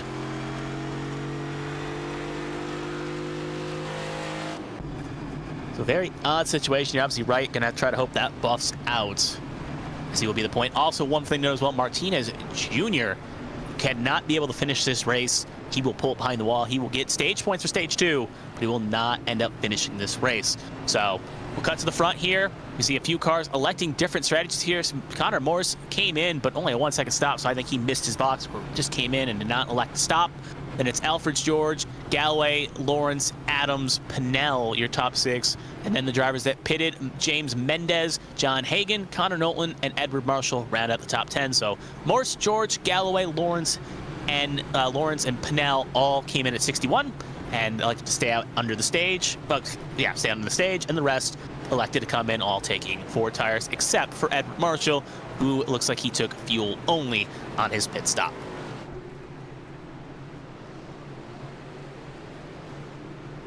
All right, Morris and George, then Galloway and Lawrence, and Ryan Pennell, and Jonathan Adams, your top 6, as the pace car takes the left-hand turn down pit lane. And once again, we are racing from Homestead-Miami Speedway. Big lead there by the 3. Look at the 4 wide spread out as everyone tried to gather positions quickly. Ooh, Pennell getting split there. Oh, Pennell got hooked under Marshall. One car hits the inside wall, and that will cause a caution here, so he will be involved. Edward Marshall also slow on the back. I don't think it was Pennell. I think it was Marshall that tagged that drew the caution there. True. So Marshall's going to be the cause of the caution. Pennell obviously was the starting point of just the incident on the backstretch here. Yeah, we'll take a look here again, and you can see as we follow on board here with Pennell. Let's see if we can go up top here. Yep, you can see Pennell and Marshall get together. That's going to give Pennell the old heave-ho down the low line. And Marshall also off that's very interesting from the 16. Yeah, it's loose. Coming up the road. Tries to save it right in front of the 33. Doesn't. Oh, minor damage. Then coming up the road, 34 will skate on by. He's got PTSD from that one. Yep. It's 0-0. Yeah, no one else comes out. Yeah, no one else piles in, luckily, so everyone skates by, even though there's a couple close shaves. But that's obviously the luckiest you can get. None of them getting hit by anything, being sideways on a racing surface. So he'll get it fired back up with minimal damage, unlike the 12 Ryan Pennell, who is going to have a lot to buff out here.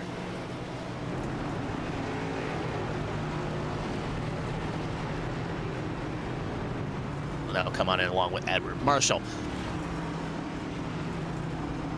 Again, some more knowledge, you guys, you can say at the very least is that if you like to stay out, even with the small deficit on tires, it doesn't look poised that you'll be good to make it unless you're truly the one leading off here. So some good notes if we get a green-white checkered attempt here. At least, obviously, at the end of this 145-lap run, which we're still not at the point of ending yet, though. So as we see a handful of cars elected down pit lane here. Connor Morris will keep the lead. Jonathan Adams will be second car fastest on fresh tires. So he will line up on the outside here of row 1 when we get the green in about 2 laps time.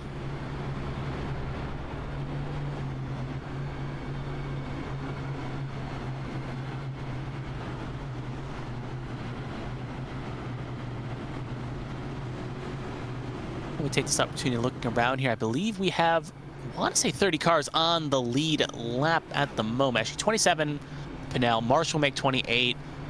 And I think Gaiman surprisingly still on the lead lap, so 29. We have 31, I do believe, 31. With Marshall and Roberts. Got it. Cut away from the lead, so Marshall Harris will be the first one a lap down. It will actually be 2 down. And then Ricino, Mongold, Wood, and then obviously Martinez Jr. first of the drivers out of the race, along with Wright, St. John, Ikavadze, Kerr, Sharp, Longenecker, Feemster, and then obviously the ones that made the field. So 72 laps of 145 complete. Morse, Adams, Hagan, Galloway, and Knowlton. Your top 5 here as we now officially got the 1 to go. And they will fire off again. Connor Morris obviously taking advantage of his opportunity here. Biggest mover so far, up 35 spots. Obviously, sorry, not even the biggest mover. Actually, Michael Cheeseburger Lawrence is 38 spots. But obviously, both of those are based on strategy choice rather than, at the moment, pure outright pace. But let's see if they can keep that advantage going here and try to stay towards the front, or will some of the strong runners swallow them up on their fresher tires.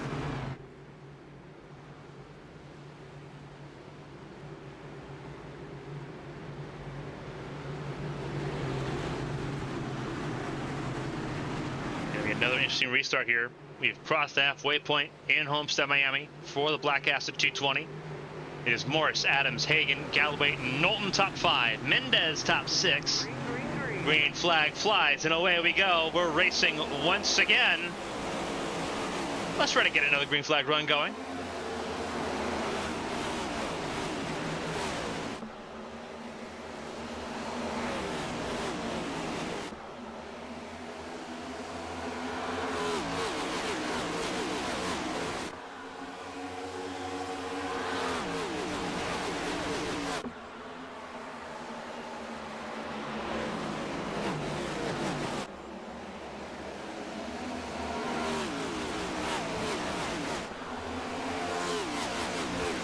The Bears will get a opening green flag run there as cars begin to fan out 3 wide, 4 wide back there, right around back of the top 20s there. You can see cars fan out for position, trying to find ways around here. 2x2x2, pretty much outside the top 10 here. And this is important because the last stage caution happened just a minute ago. And that was really the last true bunch up you're going to get, because theoretically, if it stays green, you'll have to earn all the positions you want back on the racing surface. I see the 03 machine fighting his way through the middle here. So he'll be side by side, actually not even side by side, with Steam Boss side by side at the very least, with a 31, I believe, further back there. And Zach Millett obviously has done the first challenge twice in this race. He'll have to do it a third time. But right now, in the middle of a no-win situation, as he's trying to find his way around here, looks like he'll be at the moment clear, as he is trying to get himself currently firmly inside the top 15. They're the 11 in the wall of Josh Battles. Will get stuck in his Doritos machine. Will end up getting caught into this battle here that we're currently watching. Still no change up front at the moment. Connor Morse holding it down with Hagan, Knowlton, Adams, and Mendez. You see right there, 3 wide is a 0-0, trying to rip it of Matt Verdon. Brian Dixon there not going away like a bad rash, and Chris Gones, an open machine, fighting. And there's Josh Gaiman. Obviously, we know that 61 is fast, but with the damage he suffered in stage 2, can he keep it ripping? He's going to go high side of Cheeseburger Lawrence, former teammates last season. So they will battle it out on that high side. Here you can also see Ryan Pinnell after the caution he was in last time by. Car looks good. Goins gets a little loose. Almost hit checks the 0-0.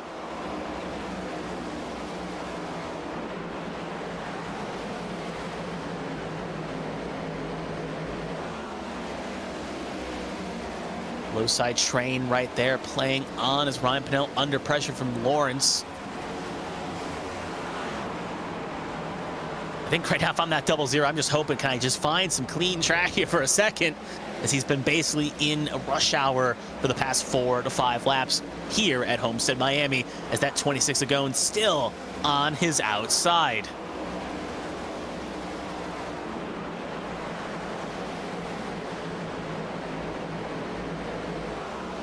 Watch this battle here at the moment. I'm also keeping an eye on the ticker up towards the front here. Zach Millett is making his charge work here, just almost outside the top 10. Other than that, though, top 10 pretty planted like we've seen off the start.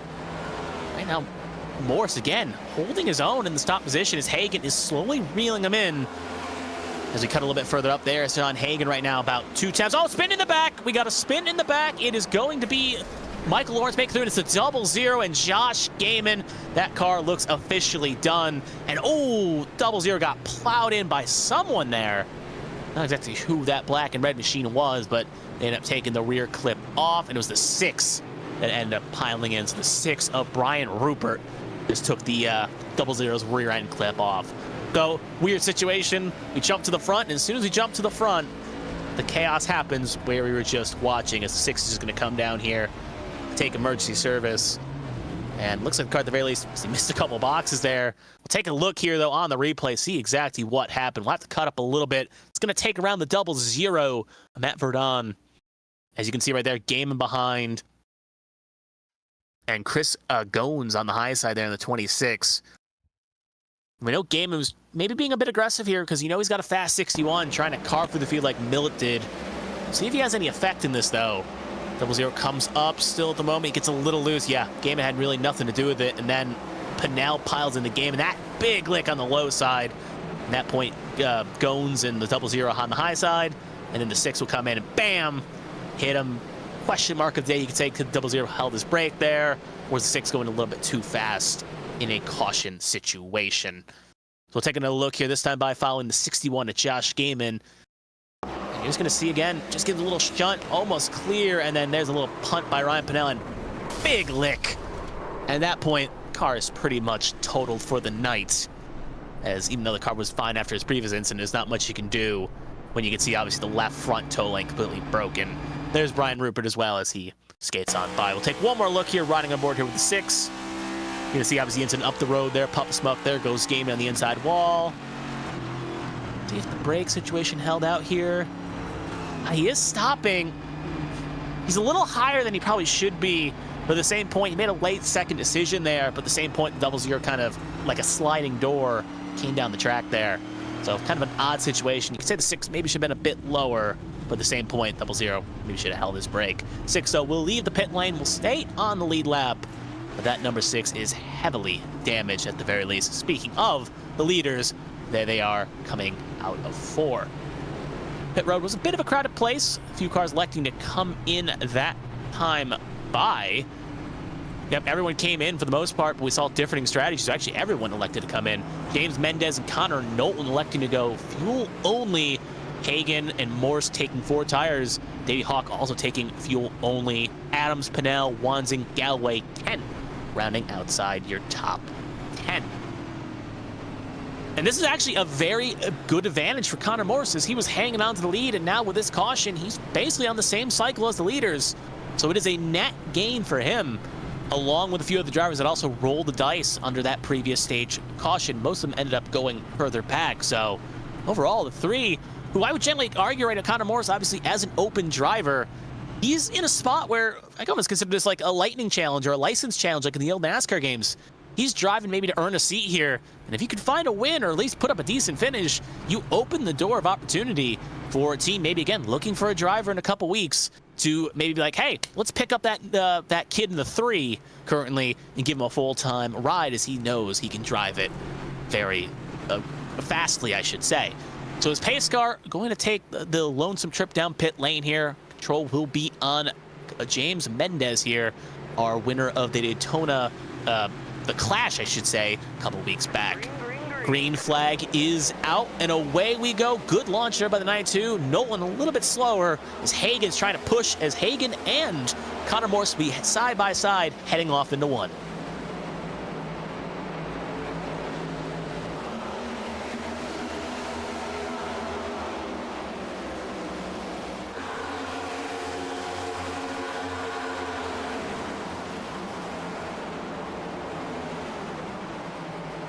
Challenging for the lead. We'll cut a little bit further back here. Steve Tucker at the moment in the bit of the wrong way around here as he is currently going to be side by side with Zach Millett, both currently outside the top 10. Is currently the 05 right there. Is currently that. We'll cut back up to lead. Connor Knowlton wants to take that lead. Had a fast number 2 this weekend, along with the 92 of Mendez, both in and outside the top 10. Mendez is going to try to go over under here. They'll be side by side heading off into 3. And he's going to try to maybe slide job it up here. We have a quick caution here. It's going to be the 00 and the 38 slow on the backstretch. So that will be a saving grace for the 92. He will keep the lead. It's Chris Fleming and Matt Bourdon. 2 cars involved. Obviously, Chris Fleming, our 500 winner, ended up involving in this incident. So we'll keep an eye on the 38. Oh, he just gets a little loose there. It goes low and hits the wall. He comes back up. Oh, right into the pathway of the 00, who luckily avoids it. But that will still be enough of a situation that iRace will throw the caution, and we will have a caution on the surface. So easy to go from 0 to 0, and you can see that in the 38.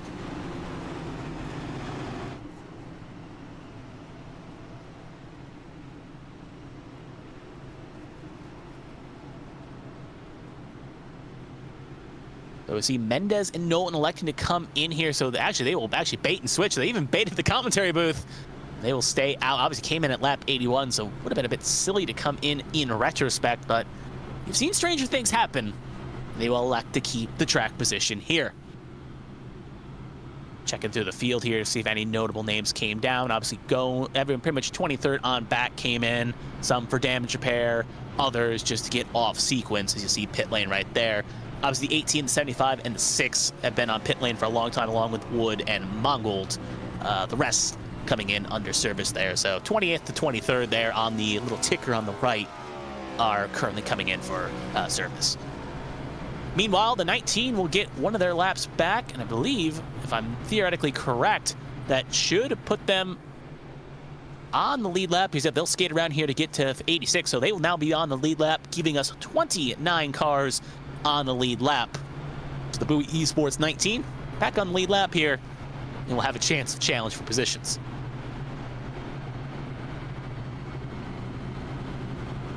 Because obviously, even if you're having a rough day, you still want to kind of hang out there and still battle, as every point matters, especially in the constructors, where we've seen year in and year out, we've seen Lion Power the last 2 seasons be the top of the cream for constructors. They've just been consistently putting down good finishes and ended up putting the points. So obviously, you want to keep that form going, and if you can keep the car in the right race, you want to do it just in case chaos happens, as we've seen over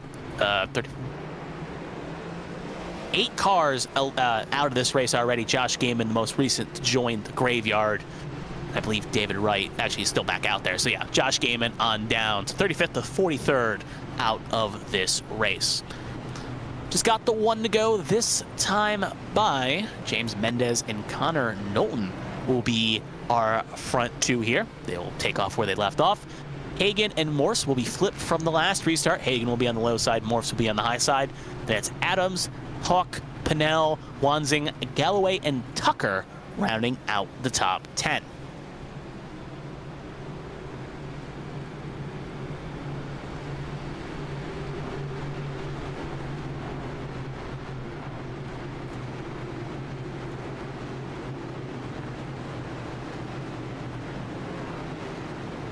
So I know Carmen said it a bit earlier, and I will share the same sentiment here. It's one of those situations where you hope to see a little bit of green flag running here, as obviously if they can get to about 110, they would be within a final pit stop range, but there's still, at the very least, 1 green flag pit stop looming for the field here. Pace car will pull on off. They'll enter the restart zone, and away they go again here on lap 89. And again, that 9 of the 92, the 2 really got going there, and that inside line is very coordinated as they will all push on here. Meanwhile, you can get a wide shot here. You'll see 3 wide. Steve Tucker trying to capitalize on that high side, as you'll see him shoot off the backstretch here, as he was trying to pick up the pieces of the high line. Not going. Bats in the back. Austin Mongold around, and he will be involved in this incident. Mongold obviously there, came off the racing surface. Not sure if obviously a few other cars piled in, as he was basically wrong way around the top of the speedway here. And we'll take a look in a second to see who else may have had a piece, but that will be our next caution of the night. Ford gets a run here. Oh, it pinches the 16, really, and then that point gets hit by blue and white machine there, as he will go way off the racing surface. And that will be the cause for the caution. We'll take one more look here as well, see if I can identify that car here as they come off 3 and 4 here. Yep, you can see 4. Yeah, 16 holding the line. 4 just came up, and it was the 19 who went low there. Marshall Harris just got back on the lead lap 2, and his reward for his troubles is end up almost colliding with that inside wall. Luckily, though, will not hit it. So, in the day, he's thanking his lucky stars there. That wall was not a couple more inches in, or else he would have had at least a good amount of damage on the left side of that Bowie Esports machine. So back up front, it is shaken up a little bit as well again. James Mendez actually now officially electing to come in. So Mendez going off sequence, he'll come in and change up the strategy. Obviously cannot make it from here. He'll have to come back in again. He'll be joined by a handful of drivers a little bit further back. Connor Knowlton electing to stay out as we take a look at some track facts here. Obviously, you can see it's 145 laps, 1 mile track, pit lane speed's only 45, but keep an eye on that pit window, 33 to 35 laps like we were alluding to, meaning that again, by about 110, they should be comfortably in with no more pit stops. But obviously, how this race is played out at the moment, you would at least believe green flag pit stops. Green-white checkers could be on the horizon. So Nolan, Hagan, Adams, Morse, Tucker, your top 5 currently. It's Ford domination as 90 laps have been completed here at Homestead-Miami.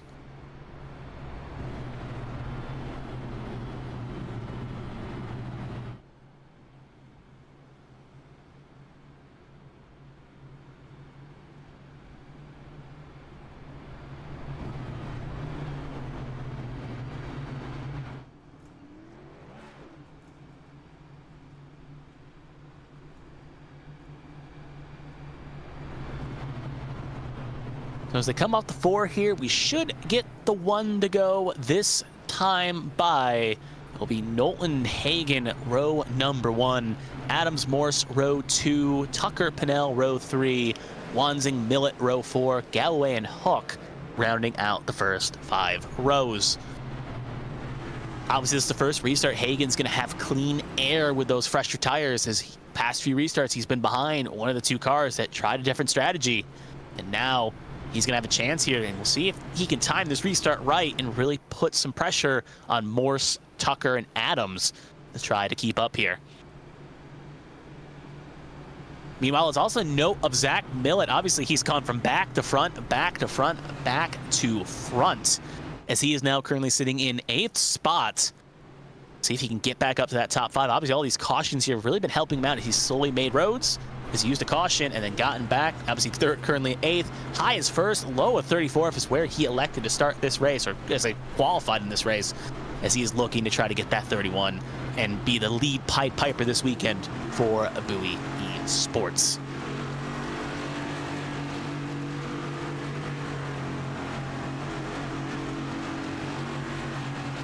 So we'll keep an eye on Millett here as we'll ride on board with him entering the restart zone. Keep an eye on the RPMs.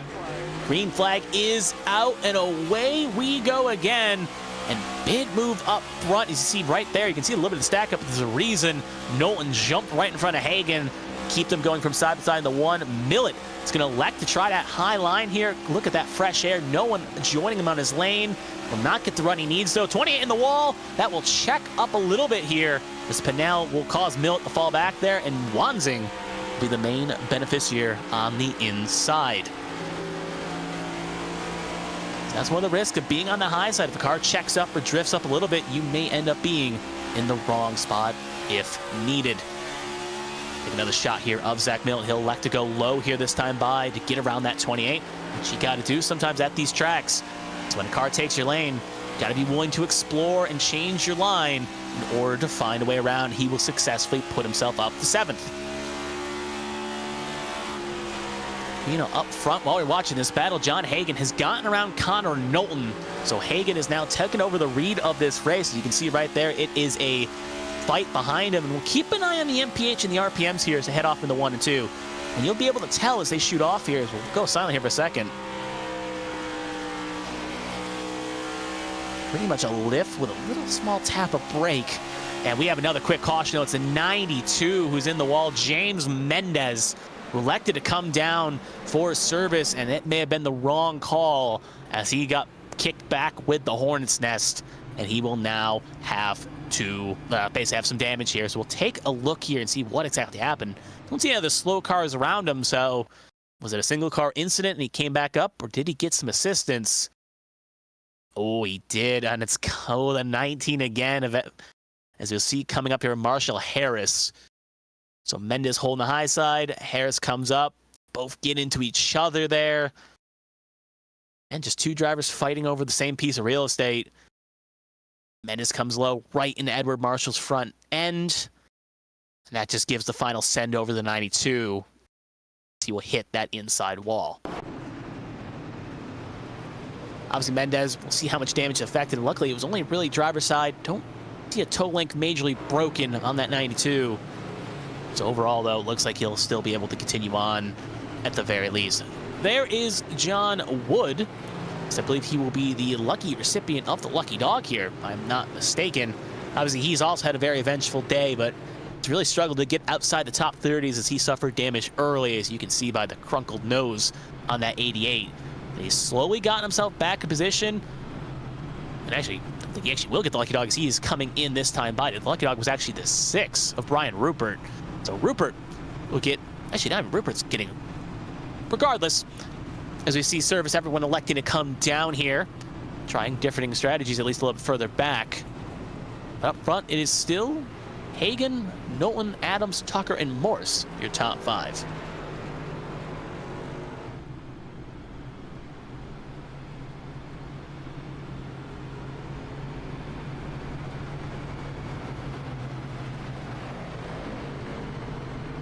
Actually, we can confirm the Lucky Dog now. I was a bit mistaken. It's the 32 is going to be getting on the lead lap here of Murciano. He will be, Murcio is going to be back on the lead lap here for Smeal Racing Designs. So he'll now be back on the lead lap, giving us 29 cars on the lead lap here. With actually 30, because Jared Merchant's also lead lap 2. So 30 cars on the lead lap at the moment. So he will now join the lead lap parade. Next car, obviously a lap down, is Jared Wood, who, if we get more cautions, he'd be the next beneficiary to get a Lucky Dog, bearing he is not involved in it.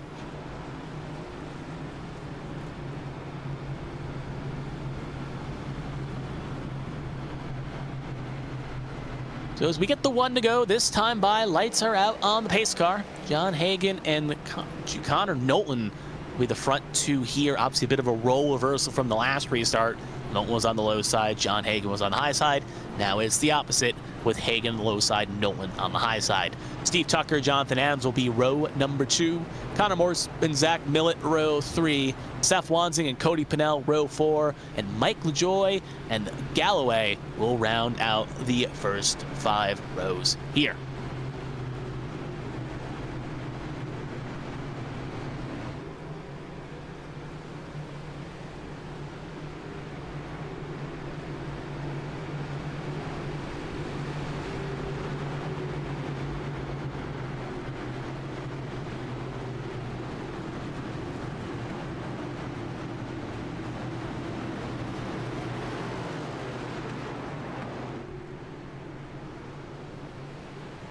They take the green. We'll have 47 laps remaining in this race. Pace car will take the trip down pit lane. Control will be on that Tar Heel number 1. Green flag. Into the restart zone, and away they will go again. Green flag out in the air, and Knowlton again, quick lane change there. Going high to low quickly to try to get into his preferred lane.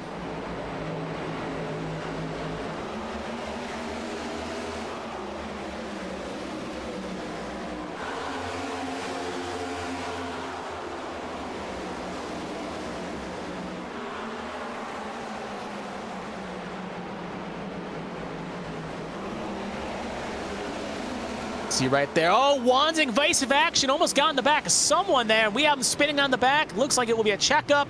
Connor Morse, the unlucky recipient, he will get pounded in the back as he will get hit by McDonough.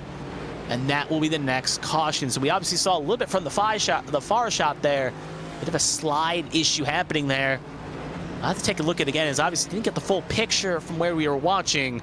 We saw Wansing and Morse having a bit of a tango there. So we'll take a look here again. Obviously, this is the end result of it.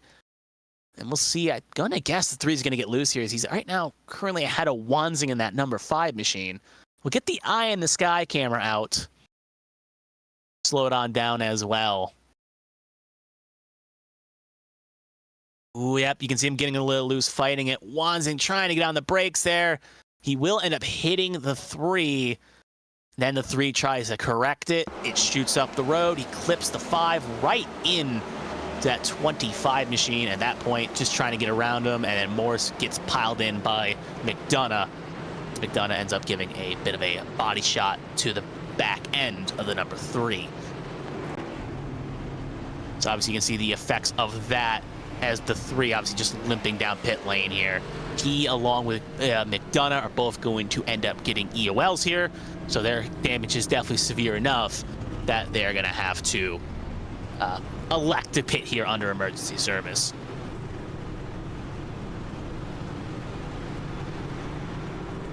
Seth Wansing like to come in along with LaJoy.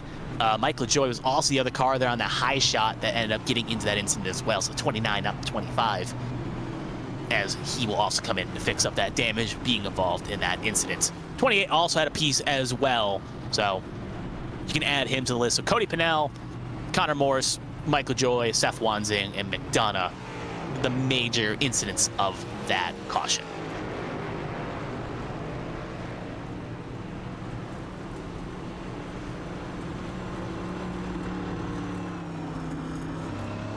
So, as I was speaking a bit earlier, this is actually beneficial for John Wood, as he will now go back on the lead lap, and he will now put himself 1 lap down.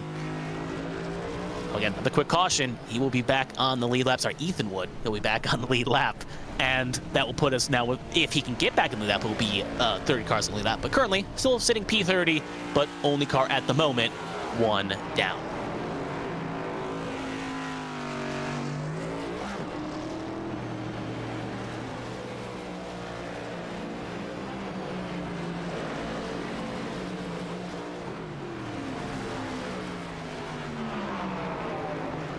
So we're getting to that point of the race where we are getting close to not needing a green flag pit stop. Obviously, again, window would be about 110 to 113, 112 to comfortably, well, obviously make it pretty much if you go to the tank runs dry. Obviously, any more cautions in that window, and you basically looking at good to the finish line. So if we get one more caution, we may even see a driver elect to roll the dice here and stay out to the finish line, but still a bit of a Herculean task to make it with the current laps remaining. So still 1 pit stop looms for most of the field as we see Ethan Wood taking service, as that is his right for being the lucky dog. He'll get to come in and start at the tail end of the longest line. So up front, it will be Connor Knowlton and John Hagan, first row. Zach Millett, Steve Tucker, row 2. Matthew Kent, Jonathan Adams, row 3. Galloway and Brandon Featherplace will be row 4. Chris Gones and Brian Dixon round out your first 5 rows here.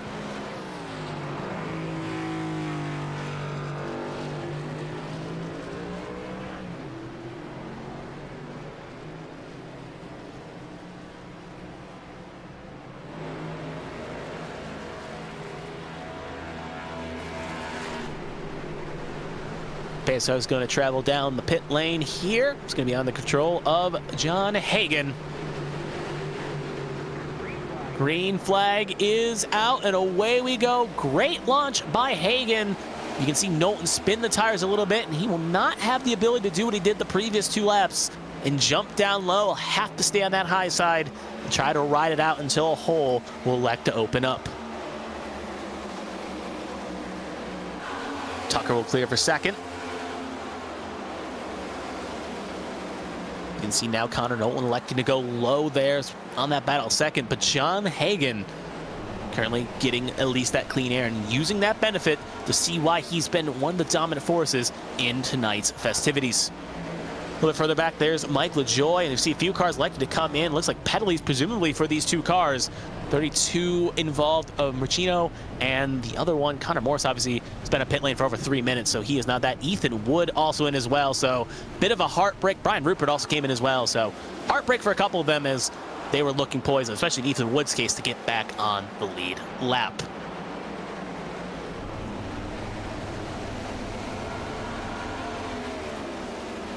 But up front, Hagan pulling away, but we keep an eye on second. Millett, we've told to keep an eye on him as he is slowly pouncing forward here, a low side of the 2 of Connor Knowlton, as they're battling hard for third here. Still side by side at the moment. You do not want to allow the leader to get away here. You want to make sure you keep them within the distance, because the further they can get away, the more opportunities open to them. They can try different strategies, go a little bit longer, get the fresher tires, and have less of a gap to negate. So you want to make sure you keep the close, and in turn make the leader have to play a different strategy they may not be comfortable with, or give in turn yourself more of an opportunity to try a different strategy. More cars coming in as well. I shouldn't say more cars, the same cars I should say. They're now leaving the pit lane.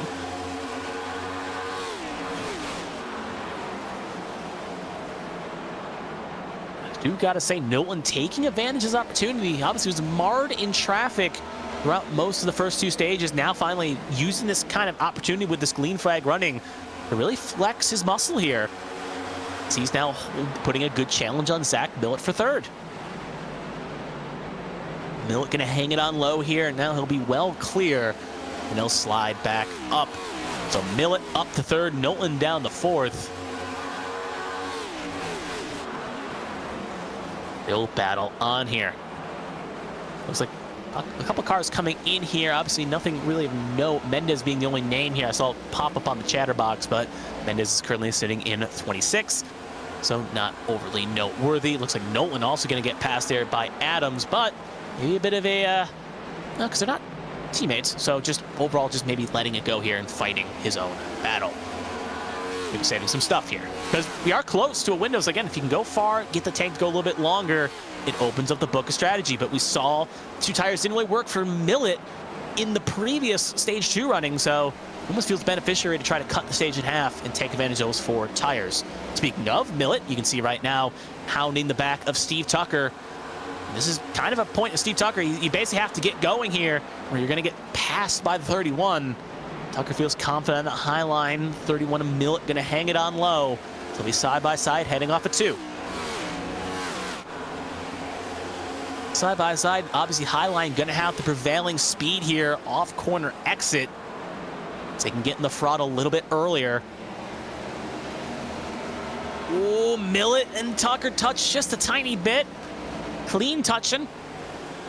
And Tucker still use that Highline to his advantage.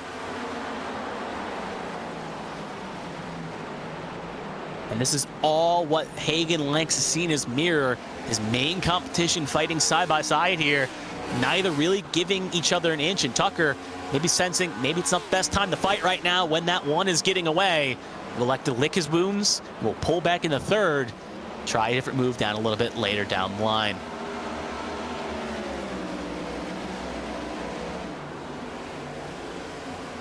See right now getting a little bit peeky, getting a little pokey, just saying, hey, if you make a mistake, Tucker, I am going to make a move through. He's staying on behind. And obviously looking at the times we'll see here this time by without full pressure here, see what the speed differential is. As obviously in the damage of pack, it was not that much of a difference. Hagan ran a 32.96, Tucker ran a 33.04, and Millett ran a 33.09. Fastest car on track was Hagan, but Jonathan Adams second fastest. As we see Millett going to go high here. Try to maybe do the switch of the over-under. Coming across the line as we see him side by side. Obviously a role reversal of the previous battle. Theoretically will play in the Millett's hands as he'll have the drive off, but Tucker going to go aggressive, going to close the door on Millett. Not without a little bit of an argy-bargy.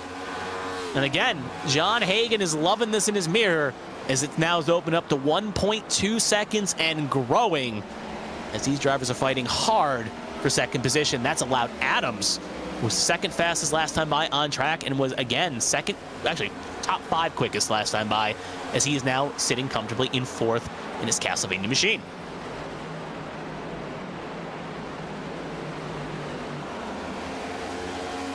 So we see in the far shot right now, obviously the main battle we're watching on is there, but you can see a little bit of some battles further back. Feather Place, and it looks like Gones fighting for 8th and 9th respectively in the wide shot. There you can see right there, Feather Place, Gones, and Cody Pannell. Obviously Feather Place, another driver that's had to climb through the field like Millett, had to spin early on. Chris Gones, obviously an open car, didn't have his seat guaranteed at the table coming into the night. He's showing why he can always be a threat to make it into the show week in and week out, as he's currently sitting inside the top 10. But further back, we got the 84 Brent Roberts, another driver who's had a very interesting day, involved in an early incident, has kept that car relatively clean since then, is knocking outside the top 10, battling with Patrick Oberstadt for 11th, and Seth Wansing right there, you can see right behind in 12th position.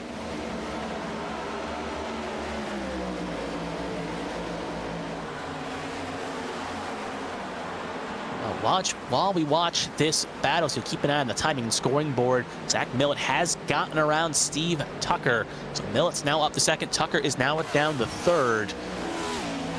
But they still have 1.3 seconds to make up to the race leader, John Hagan. Seth Wansing, obviously right now, battling for position with Brent Roberts. They are currently side by side.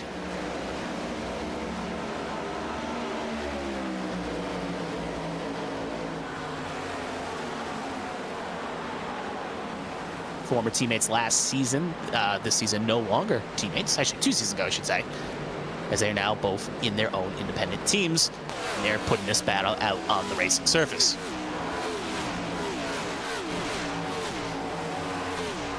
They both got you around Chris Gones here, who's lost a bit of speed here. Now Patrick Oberstadt firmly inside the top 10, as you can see in that number 60 Fastenal machine. Ben Roberts now in 11th, and Wanzing got the short straw there.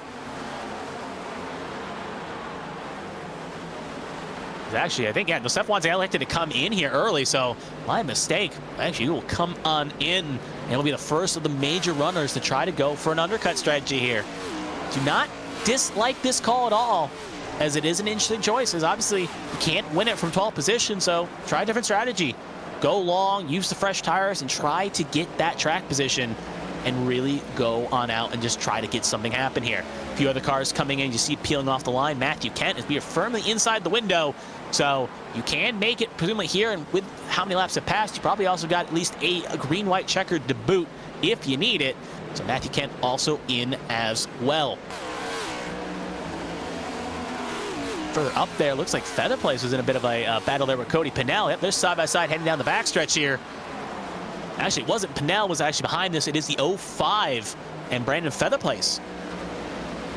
Bad position, a little blink there. Feather Place, it's always sketchy when you got a car blinking on your high side, not 100% knowing where they may be in the corner. Just got to kind of leave space and leave it. Blake Galloway, obviously, he's also had an interesting race. High at 3rd, low at 26, currently 7th. Just gonna, yeah, not get the runoff he needs. Feather Place being consistent. He will clear Galloway. Saw Galloway pop up on the radio box here. Wonder if he's coming in or if he was just saying something to Feather Place. He is coming in this time by, so Feather Place will pit along with Steve Tucker. Steve Tucker was inside that top 3, so this is noteworthy. Tucker is going to be the first of the lead contingency there, along with Millett, Adams, Hagan, and Knowlton to come on in. So this puts the pressure on those 4 drivers, and they will have to think, do I want to come in and cover that off, or do I think it's better to go a couple more laps here and truly stretch it, as we have now hit 25 laps to go. Battles and Adams, so Adams will come in, he'll cover off Steve Tucker. Knowlton, Millett, and Hagan will go another lap here. Obviously, the longer you go here, the advantage you'll have is you'll have fresher tires, obviously, for the last short run to the finish. And in turn, if you get a late caution, theoretically, you could try to stay out and keep those slightly fresher tires, while the cars coming in early will have to definitely come in for service to have fresh tires to have any chance of catching up. Looks like Oberstadt coming in this time by, along with Cody Pinnell. They will both pit respectively. And John Hagan in, almost got punted by Millett, but Hagan will successfully get in. So Millett, we know, likes going long.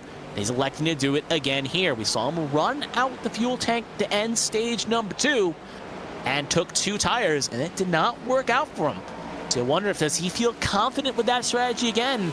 Does he want to roll the dice, cover off Hagan, maybe take an extra lap, get 1 lap fresh tires, and try to do something different? Millett, Knowlton, Feather Place, Gones, Verdron, Hawk, George, Merchant, and Pinnell with all yet to pit. So top 9 yet to take service, and there you'll see the 31 come on in. Ooh, late break there, was very aggressive on the line. Sometimes the only way to really make up times, but Knowlton will stay out along with Matt in the 00, Davey Hawk, and Alfred George. Merchant, Pinnell will also stay out as well. So top 6 have yet to pit. And there's Connor Knowlton. Talked about that strategy, played at stage 2. Should be coming in this time by, according to the radio chatter. But he played great strategy.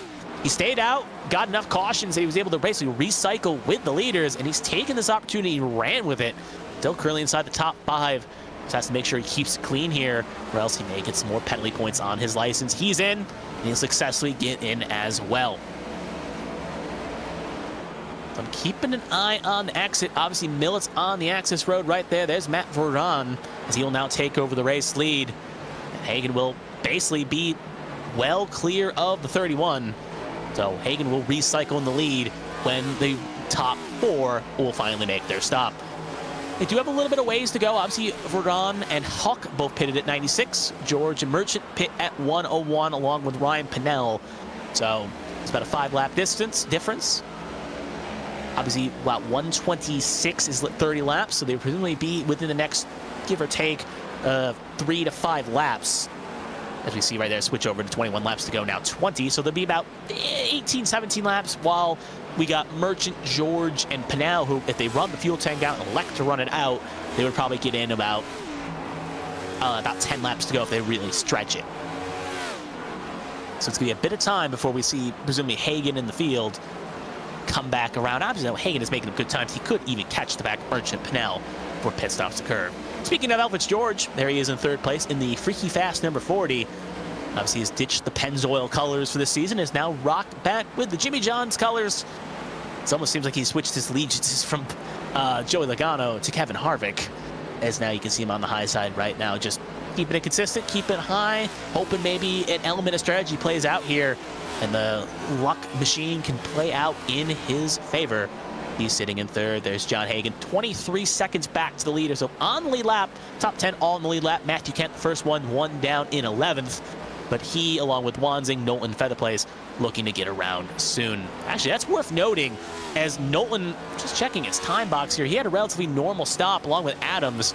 And Kent and Wanzing both made that long strategy work, as they are both presumably going to cycle in just inside the top 5. Now, obviously, they're going to have the oldest tires in the field by about 5-6 laps, so they're going to have the hardest fall off. But at the very least, they can save the tires. You can see right there, Nolan get a little loose off the bumper, the 34, maybe on his own. Still trying to save it, Gonna go low. Oh, it's coming back up. That's going to be a caution, as he's going to hit right into the 60, and that is not going to be pretty. And there's a point there where you wonder if he should have just woed it down, let it spin. Like, that has been the theme of the night. We talked about drivers just having to woe it down, sometimes just let the spin happen. Obviously, he would have went down pit lane, but would have been a clearable penalty if that happened. But obviously, Knowlton this late in the race, he's not going to want to concede that spot, because at that point, he's got to be careful of backing up. Looks like he'll be successfully able to do so, but just got to be careful. And he tried to save it, kept trying to save it, and eventually the thing kicked. I do want to take a quick look here as we watch the replay. I'm wondering, did he get any help early into that spin, or did he lose it on his own? So we're watching here in accordance, obviously right around Galloway, Blake Galloway, and Featherplace.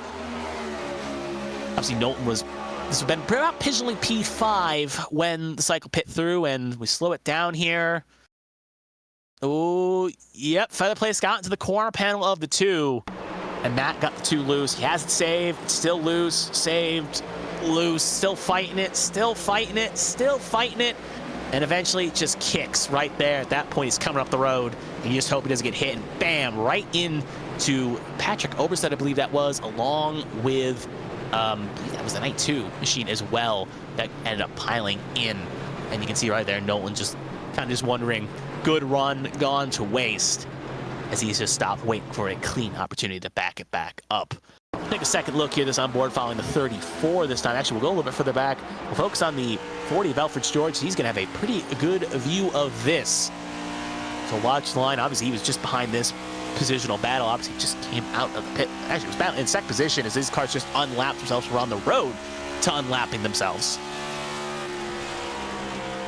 There's the spin, still trying to save it, just up the road here.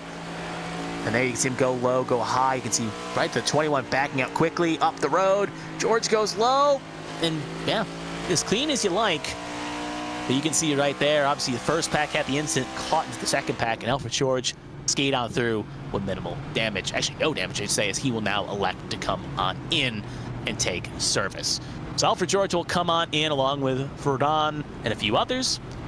Obviously, with this being a situation in turn, because that will lead 1 lap, so give him 1 lap. Obviously, there's 00, who is staying out long in the tooth. And you can see him right there as he will now pull over to the side and let some of the cars get around him here as they cycle on through, with some cars staying out and others coming in as strategies play out. Obviously, that caution caught some of these drivers in a bad spot, as the field only got up to about 15th in the cycle before that caution came out. So Murkowski, Battles, Gones, Fleming, all got kind of caught one down there because of the incident. With how they're currently cycled, I do not think any of them are really in a position to, yeah, they are currently buried back there, so they will not get the wave around here. So they will have to drift to the back. So overall, just a bad incident for some of them, as now they are pretty much in a have and have not battle. But we'll focus now on the front. The two titans of the season we expected coming into it, the high 2 overall draft picks of this year. Well, I mean, the high 2 overall because Dale Murkowski was the first pick, but the 2 highest on the draft board, I should say, of Zach Millett and John Hagan. There'll be 1-2 here. Then it'll be Tucker, Verdon, Hawk, Roberts, Adams, George, Kent, Merchant. Your top 5 rows here. Pace car pull-off run. It will be a 15-lap dash to the finish, and away we will go. Good launch there by the 1. Tucker and Millett will continue their battle here as they head off into 1 here. This is where the strategy of running it dry worked out as the 0-0. Caution's out We've shown it. Quick caution there, and it will be... I don't see anyone around yet on my box. Messer's already there. Your guess is as good as mine here. Looks like it may have been... No. Yeah, we're trying to see where this happened here. This is... Not everyone was caught up. Yeah, I don't see anyone around. Obviously, we watched the replay here. Oh, there's the checkup.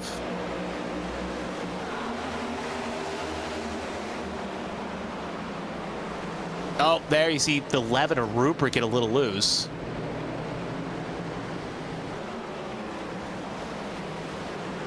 I think it may have been 6. The 11 of Brian Rupert. The 11 is Josh. Oh, sorry, Battles. Josh Battles. Yeah, Josh Battles in the 11, 6 of Brian Rupert. Yeah, number change. Thought it was him that got a little loose. No,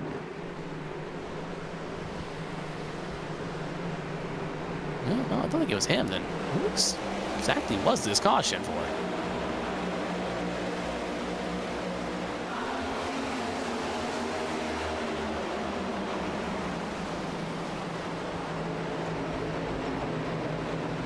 Oh, I see who it is now. It's the 15th of Matthew Kent. He gets in the wall. He collides with Elfridge George. That's going to be the cause of precaution here. I say it didn't pop up as an actual incident on our screen, so we didn't know what was going on. Yeah, same thing here as well. So this is going to be Matthew Kent for keeping an eye along with Elfridge George. And yeah, speed differential. Yeah. That's 2 cars on the racing surface, so that will be the cause of the caution.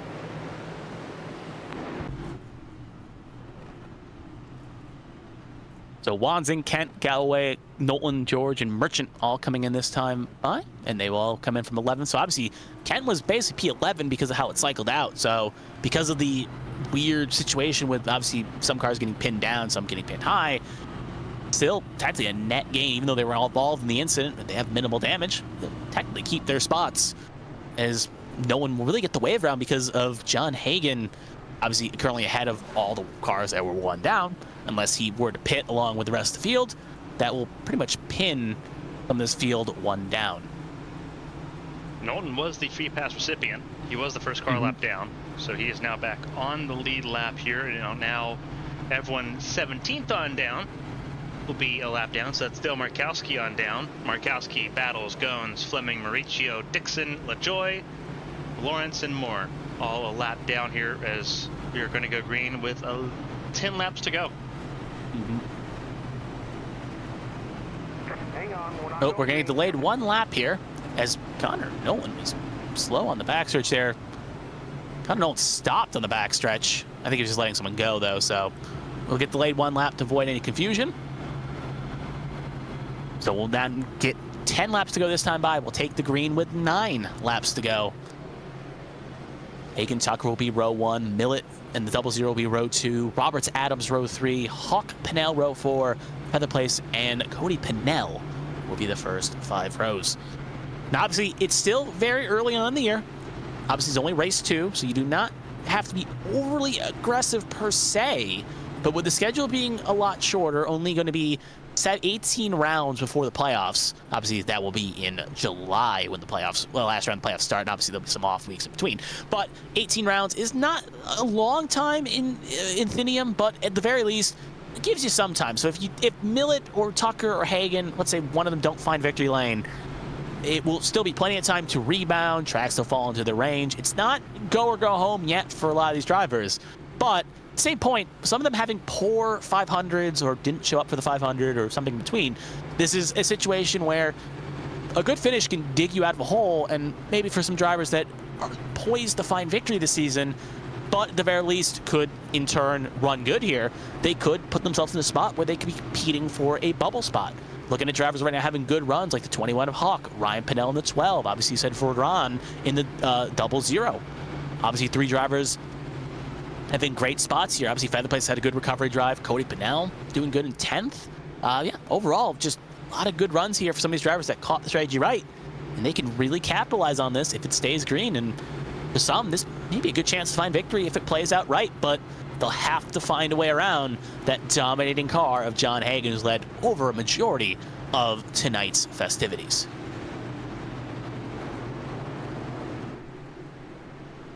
Going to 9 laps to go here in the Black Acid 220 in Homestead-Miami Speedway. It's Hagan, Tucker, Millett, Vorndren. Your top 4, Roberts, Adams, Hauk, Ryan Pinnell, Brandon Fetterplace, and Cody Pinnell, your top 10.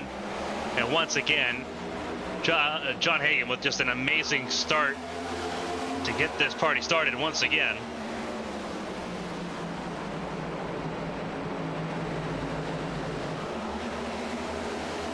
Can anyone catch up to the 1 car and get around him? Millett's going to give it a shot. Down the back straightaway. Into 3 and 4. Tucker still in tow as well. 16 cars on the lead lap. As was the case at Daytona, unlimited overtime attempts here in Homestead. We used 1 at Daytona. We only needed 1. If you're looking for the best drivers for a chance to take to the 1 here, as we see side by side there, Millett and Hagan. Millett, Hagan, and Tucker have been the drivers in the same postcode of lap times with that number 1 machine. So they would theoretically have the best chance here, both in the 3280s, and have set personal best. Hagan with the fastest sector 2 that time by, but Hagan still leading at the moment as they come off of 4 here. 7 laps to go, and yellow is out. It's the 40 of Alfred George, is a bit slow out of 4, and we're seeing other drivers check up. Was in lane. Oh, okay, it's not him. Then 16-2, they're slow. Oh, multiple cars involved. Fleming, Pinnell, Mendez, Rupert, Wright, LaJoy. Just take your pick. It reminds us of the opening lap incident where I'm going to guess someone got loose, shot it up the road, took a lot of cars with them out of this possible race. So we're focusing on Fleming. Yeah, this may have been a little bit further ahead. If we're looking at, like, Ryan Pinnell is where this could have started. This is Pinnell, and it looks like Markowski potentially in the middle of all of this. Oh, yeah, Pinnell just gets really loose. Just gets completely loose. And he's fighting for the lucky dog here, and he's now not going to get it because of this. You can see right there in the Fleming down in this Neil Racing Designs machine. Yeah, Rupert, and just rest of the cars fighting through. It's a rough time there. Ryan Pinnell obviously on the lead lap, but so his floor is is a pretty high floor because he's just not going to be a lap down, but not a great omen to end the race on for Ryan Pinnell. No, he's going to have to basically just drive a limping race car around here. Yeah, as long as he doesn't have a repair flag, he is just going to probably stay out here, or just come in and stay on the lead lap, try to get it repairable enough. Obviously, there's Fleming down pit lane. Pit lane is a crowded place. Kent, Pinnell, Merchant down pit lane. Ellis George came down on his own. He was avoiding the accident as it was happening. Got it.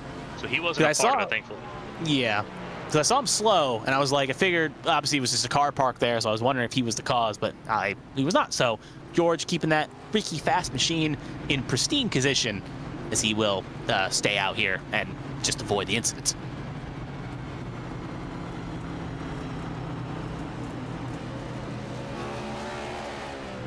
Obviously, with these shorter laps, this is playing presumably in the John Hagan's hand here, as less time for Millett, Tucker, and the field to try to catch that 1. They probably need a little longer than, because we'll get the green here with 4 laps to go.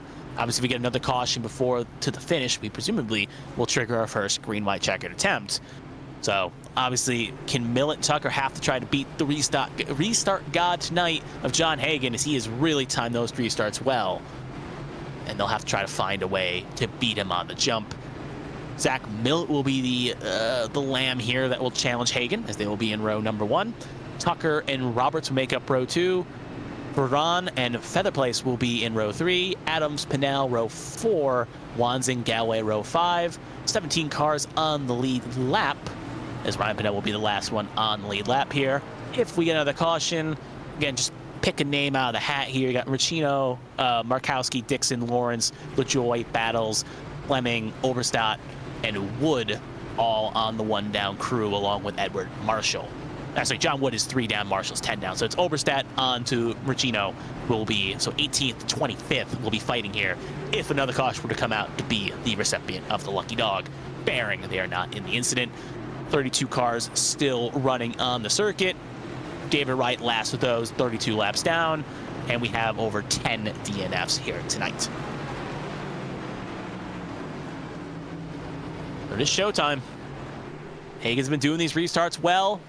They'll have another opportunity to do so as they come off a 4 here and enter the restart zone.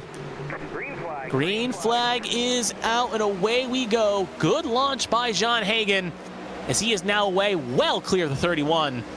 And Millet will keep second here. Hope we can get cut up there as soon as we can here, as we have 4 laps to go here. Hagan, Millet.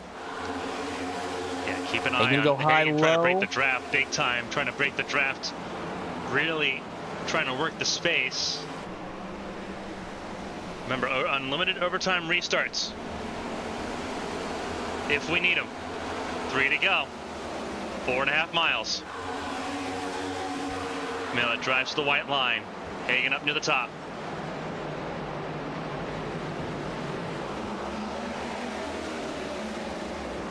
Really close there.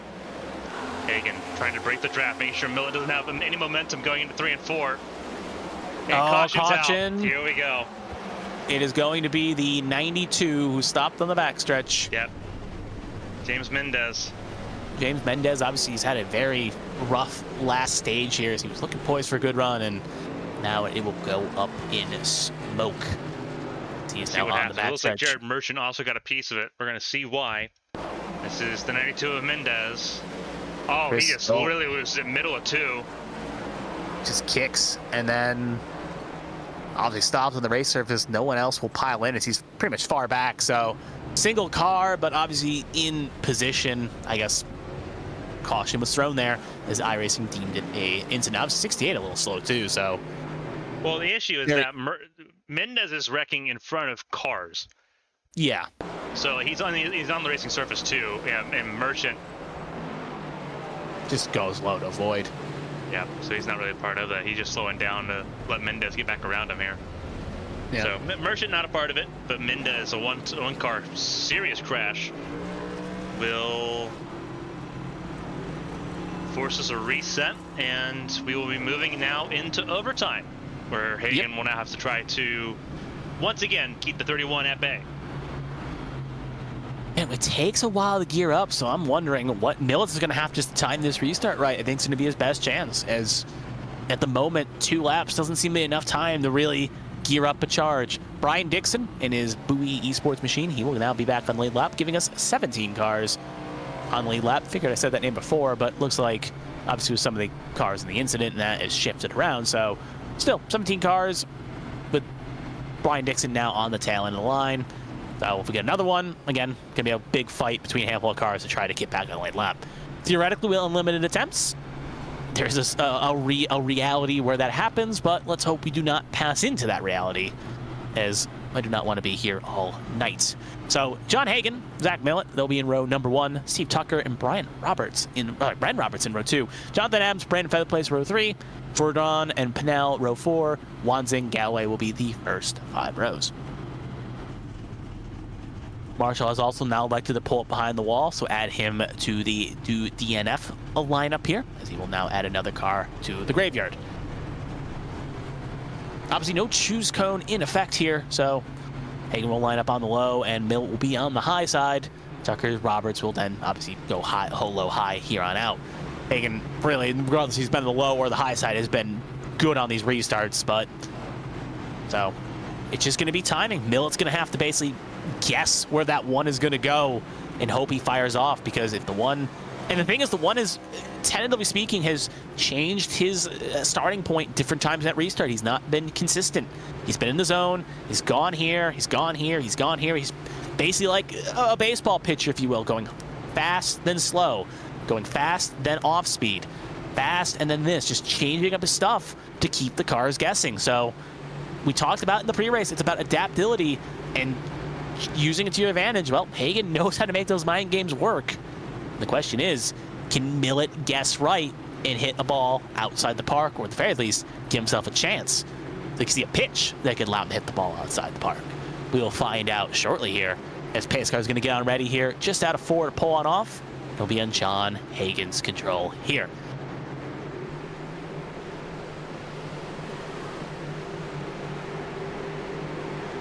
Car pulls on off. Green flag is out, and away we go. And Tucker and the inside line move a little bit more quickly here. Hagan will cover off Millet, and he'll go to that high wall side. Tucker with the best chance. He is at the moment clear of Millet as they head off into 1 here. Yeah, everyone's going to be really pushing hard here. Just trying to see if they can get around John Hagan. Tucker will jump up right in front of Millet. Millet going to hang high side. Tucker going to have to go low here. This is what Hagan wants to see, battling back and forth. They get to the white flag. Race will be official with the next flag thrown. They come off of 4. Yep, there you go. This and is it's official. 1 lap to go here in Homestead-Miami. Incident in the back. Incident in the back right. Cheeseburger Lawrence getting an incident. We do not matter. We will go green to the finish. Hagan, Millet, Tucker, your top 3. Millet and Tucker still fighting hard here for second, as they are going to allow that one to skate off into the distance here. Other cars fight further back, but it's not going to be enough. As long as Hagan doesn't mend it, he will be looking poised to take his first win this season. Coming off of 4.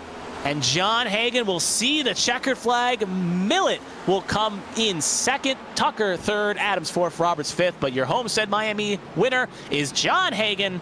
Just dominating performance, win in and win out. Just basically, I would say destroyed the field. He's had some competition, but he's made those restarts work for him. He's made the run work, and obviously you can see on the stat board there, 95 out of 149 laps were led by John Hagan here. Just a great performance, showing why, as you can see, a little congratulatory bump there right in front of the 21. So drivers showing their congratulatoriness and end up spinning the race leader. But shows you why he won the championship here at Homestead. I think the only thing you're probably wondering is Hagan right now is wondering, why couldn't this been the finale race this year too? Well, at the very least, though, he locked himself into the playoffs. As long as he makes the mandatory races, he will be fighting for a championship again come playoff time in July. So John Hagan, your race winner of the Black Acid 220, as he's going to do some celebratory burnouts here. As you can see, Adam's going to simply join him, or at least think about joining him, as he will now come down the front stretch.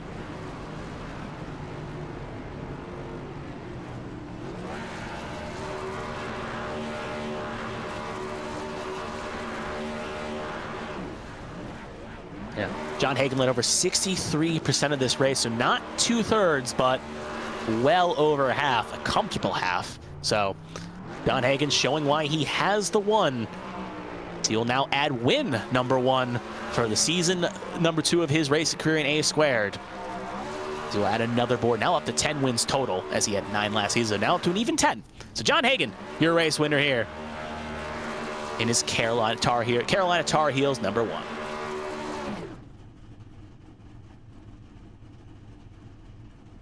Just a reminder, we have Bristol Motor Speedway next week, racing on the dirt. Gonna be a lot of fun there for you there, Kevin. And then it's Auto Club on March 9th, and then March 16th we go to Old Atlanta for St. Patrick's Day weekend. Yeah, it's going to be very fun indeed. Worth noting, obviously, we talked about the calendar before the season started. A lot less plate tracks than last year, so overall, only 3 in the regular season.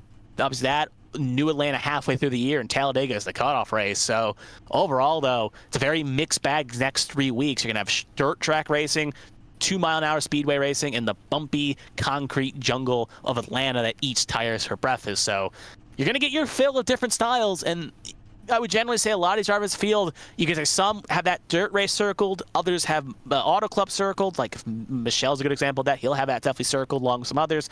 And then you got Atlanta, where you'll see drivers like maybe Wanzing and some others have that circled as well. So got different tracks playing in the different drivers' hands and have all those chances to show their muscle in these next couple weeks. Obviously, as we do have as tradition, we'll have the top 3 interviewees joining on in here in a second. See if they're all fired in. It looks like they are. And we will head on down to Victory Lane and we'll hear from our race winner, John Hagan. John, this is Kevin, the ABM booth. You got a copy? I do. What's going on? It's going gone as well indeed. Obviously, we talked to you 9 times last year. Why don't we start off this year again, making it even 10? So obviously, we got to start off the beginning. You seem to have a fast car here at Homestead, and you seem to be a track you're very strong at with multiple wins in multiple disciplines. What makes this a track that's so strong in your wheelhouse? I honestly don't know. It's like there's nothing special about this track that is required to go fast. You don't have to know something cool, and I don't know, maybe you have to hit your lines right, I guess. I really don't know. This isn't a special track. It just works. This setup was nice. You could really explore the top in 1 and 2. 3 and 4, the bumps were too big, but 1 and 2, you could really use it. It was actually faster. So I qualified the top 1 and 2, bottom in 3 and 4. So yeah, it was awesome. But I mean, just point towards the bottom, make sure you're not using the right front on exit. That's how you're fast around here, I guess. Mm-hmm. Yes, indeed. Obviously, going third on the race, you were pretty much up there leading this race at one point, about 63% of this race. So that one was very hard to not miss. And if you weren't, you were in the top 5 and basically top 5 throughout most of the night. So moving third on, I do got to ask this question as well. Looking at the race, restarts seem to be what your strong suit was. So any kind of knowledge in those restarts, or again, was it just repetition and skill paying off there? Or like restarts when I'm leading? Yeah, restarts when you're leading, because even when you weren't leading, you were still getting decent restarts. So any tips to that one at the very least? There's a box, and people can only go so many places in a box. That's how I did it when I wasn't in the lead. It's like, you get a feel pretty quickly if somebody's going to go early in the zone, and you get a feel pretty quickly if they want to wait. For me, I do my best to make it so you don't know. I'm going to be, as soon as my nose touches one, go, and then 3/4 of the way into the box the next, and just make people guess, I guess. And you really got to commit to the throttle and the punch on the restart. Yeah, definitely like a pitcher definitely throwing his repertoire there. Moving further on, obviously we get to the final restarts there. We get pretty much a good battle between Tucker and Millet, and then we get a late restart and another late restart there. And take us through that last restart there. Obviously, you were pretty good at restarts. Were you under threat probably by Tucker or Millet, or do you think as long as I got a decent restart, I'm going to sail off in the distance? So what was your mindset for those last 2 laps going to the checker flag there? I was on 2 tires while everybody behind me was on 4. I took 2 under green. So I was a little freaked out, I guess, about them having a little bit more drive on corner exit. But really, once I got that punch and I got out of turn 2 and I had space, as they were side by side, and it was pretty easy sailing from there. Yeah, it was very interesting because we saw Millet take 2 and he sank like a stone on those restarts. So obviously 2 really worked out for you. So that's very interesting indeed to see out there. So 2 tires definitely played out to your perfection. Obviously, last question here is looking at obviously the calendar coming up. Obviously, you won here, bearing you make all the rest of the races, unforeseen accident, whatever, you will be in the playoffs. So looking at these next 3 rounds of Bristol Dirt, Auto Club, and Old Atlanta, what of those 3 races feels like it's plays the best in John Hagan's wheelhouse? Old Atlanta, for sure. Give me a track where I got to save tires and you got to hit your line lap in, lap out, or you're going to kill your stuff.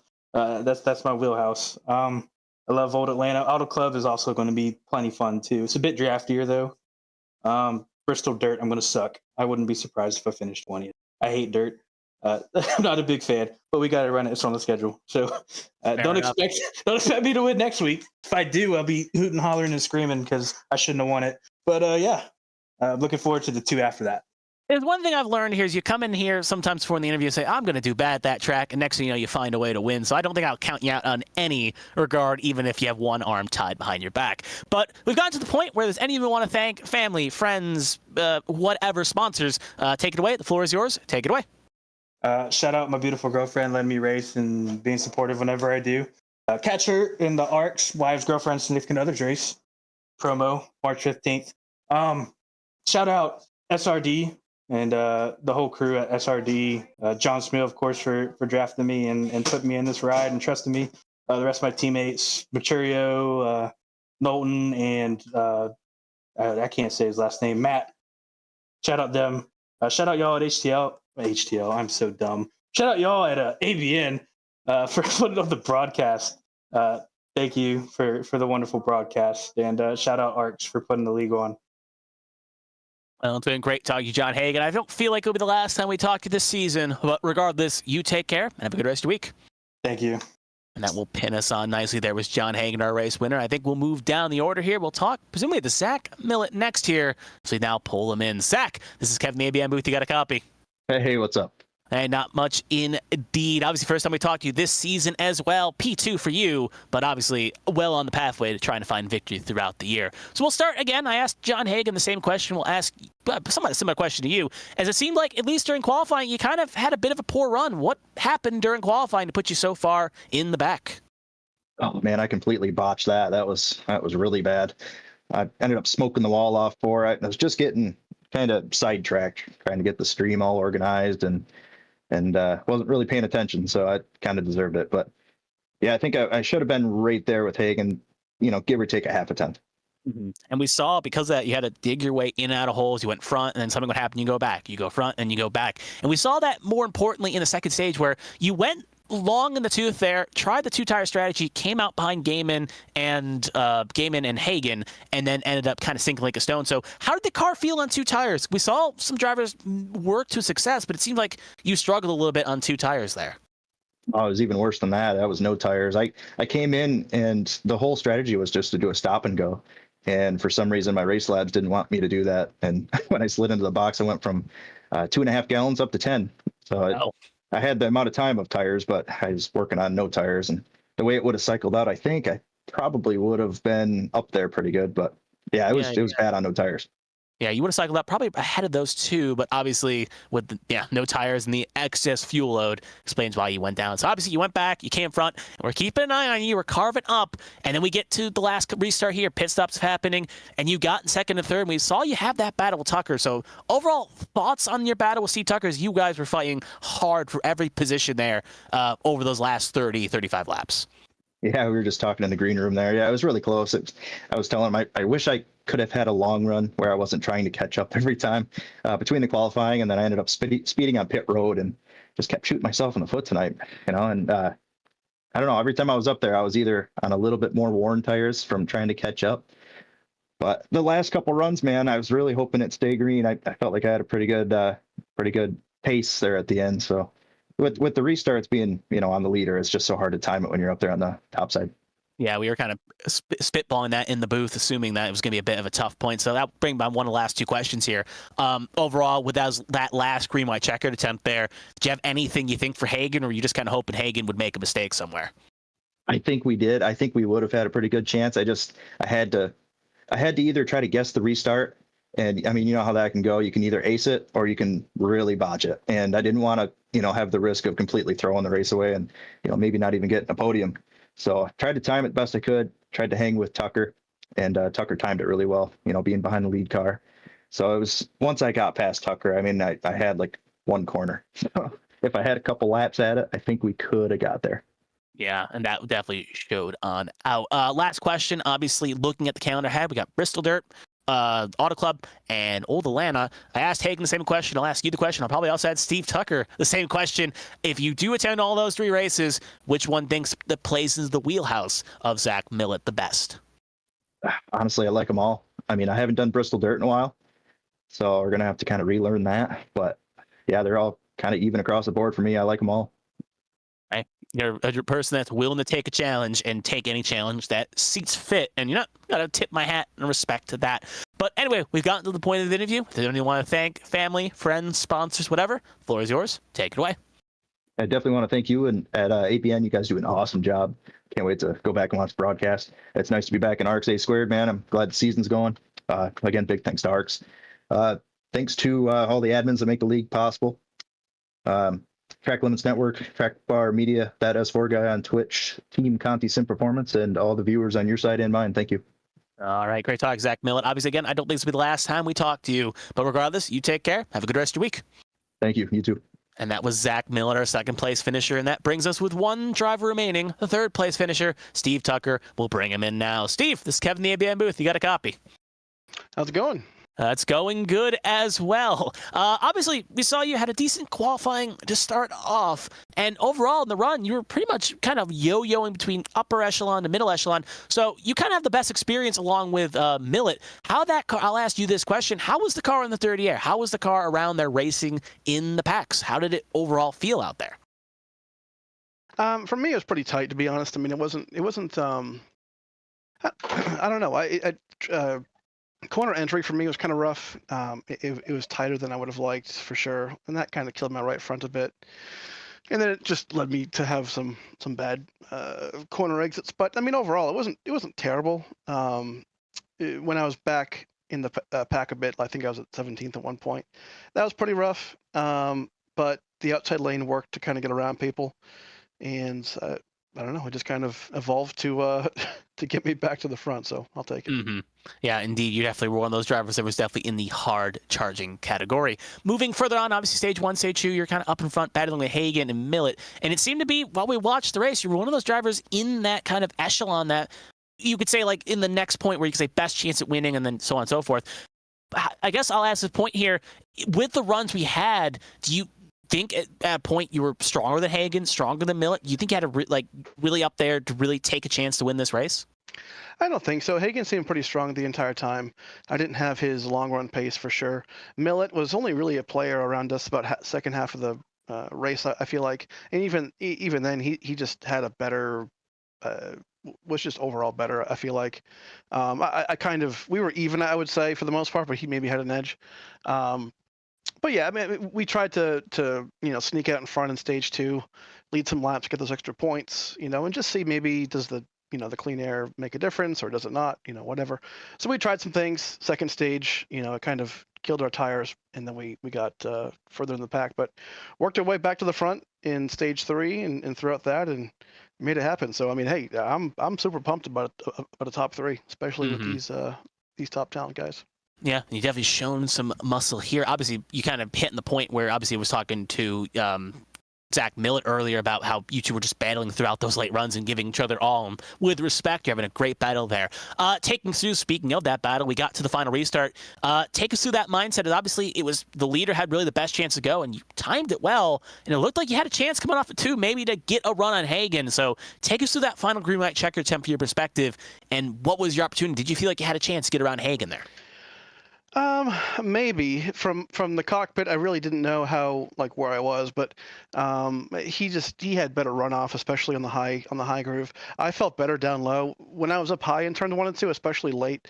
I had the car gets kind of snappy loose, and I just naturally put too much wheel input into things, and I thought that might have put me around. So, I mean, I kind of played it safe a bit. We're still early season. I'm still kind of feeling things out, and I don't want to make any enemies, So I'm just looking to get good finishes, and if it was there, it was there. I didn't think it was there. He was just faster. Last lap, I caught Millett pretty quick out of the last corner, and that killed my exit. And then I don't know who was behind me. Roberts, maybe? I'm not even sure. But Roberts was in that pack along with a few others. Yeah, so I ended up finishing third across the line next to somebody. I'm not sure who that was. But yeah, it's all good. I mean, honestly, the Harpoon Design Machine had a good day today.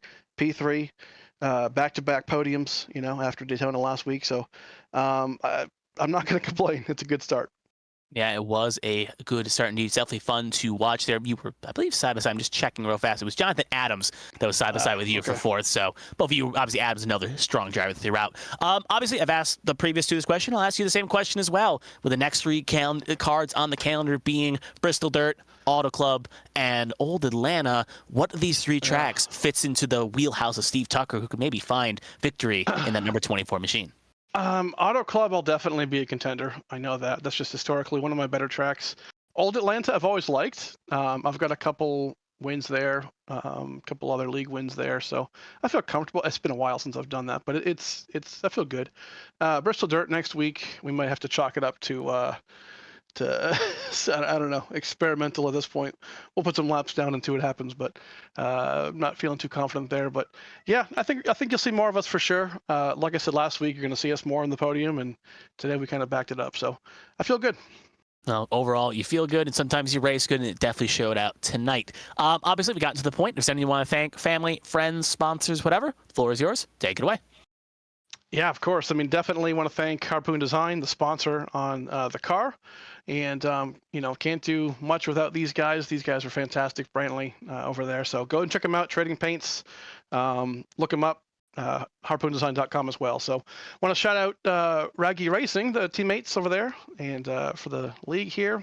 Awesome people to run up against and talk with and whatnot. And so far, yeah, great season. So want to thank everyone who makes this happen. Thanks to you folks who put on the broadcast, and on to Bristol Dirt. Indeed. Obviously, again, it's been great talking to you. Obviously, again, I said that the other two, I say it to you too. I don't think it'll be the last time we'll talk to you throughout this year. Hopefully, maybe we'll be with a checker flag in your hand. But regardless, you have a good rest of your week, and you take care as well, Steve. Thanks, you too.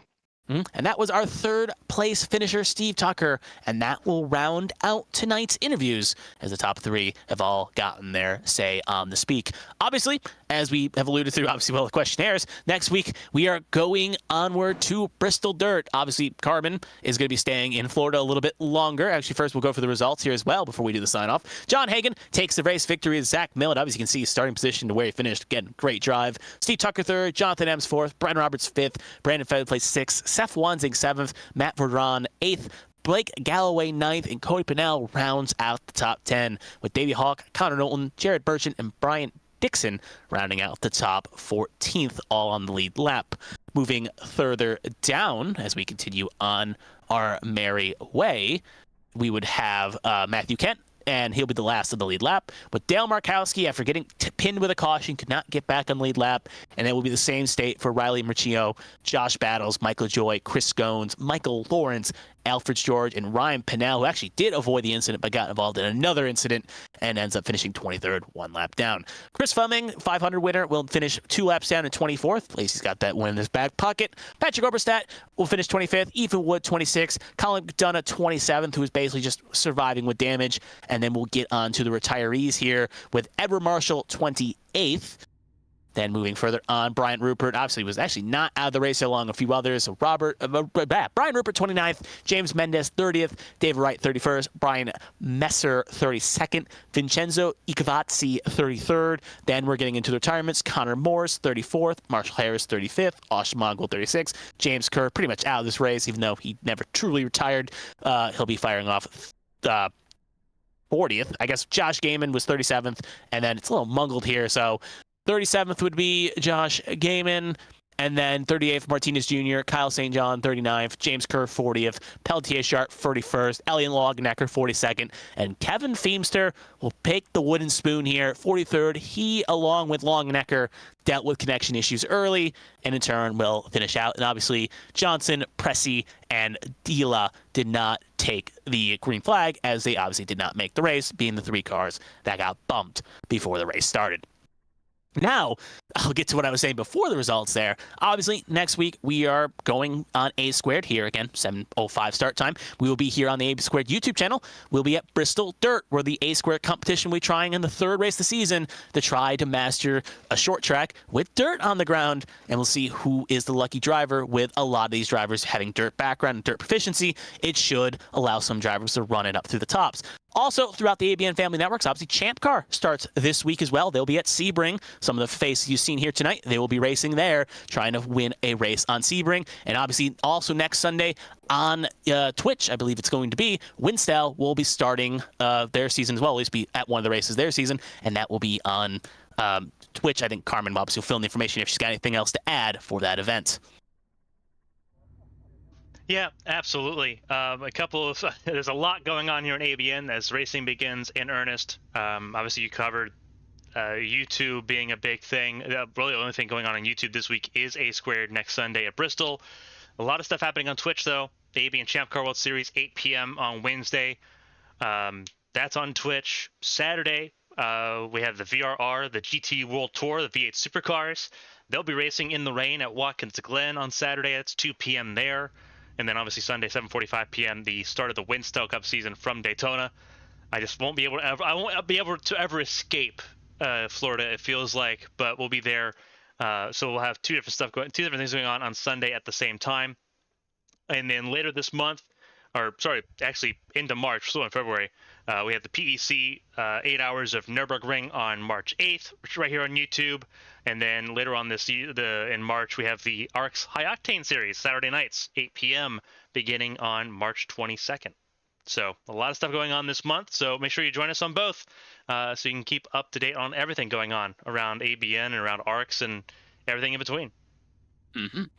So overall, for myself, Kevin Young, you're joined by Carmen, Sienna. It's been great providing the Black Ass at 220, but we move onward, and we hope you will join us there. So for everyone here in the ABN booth, we are signing off. So thank you for joining us, and hope you all have a good rest of your evening.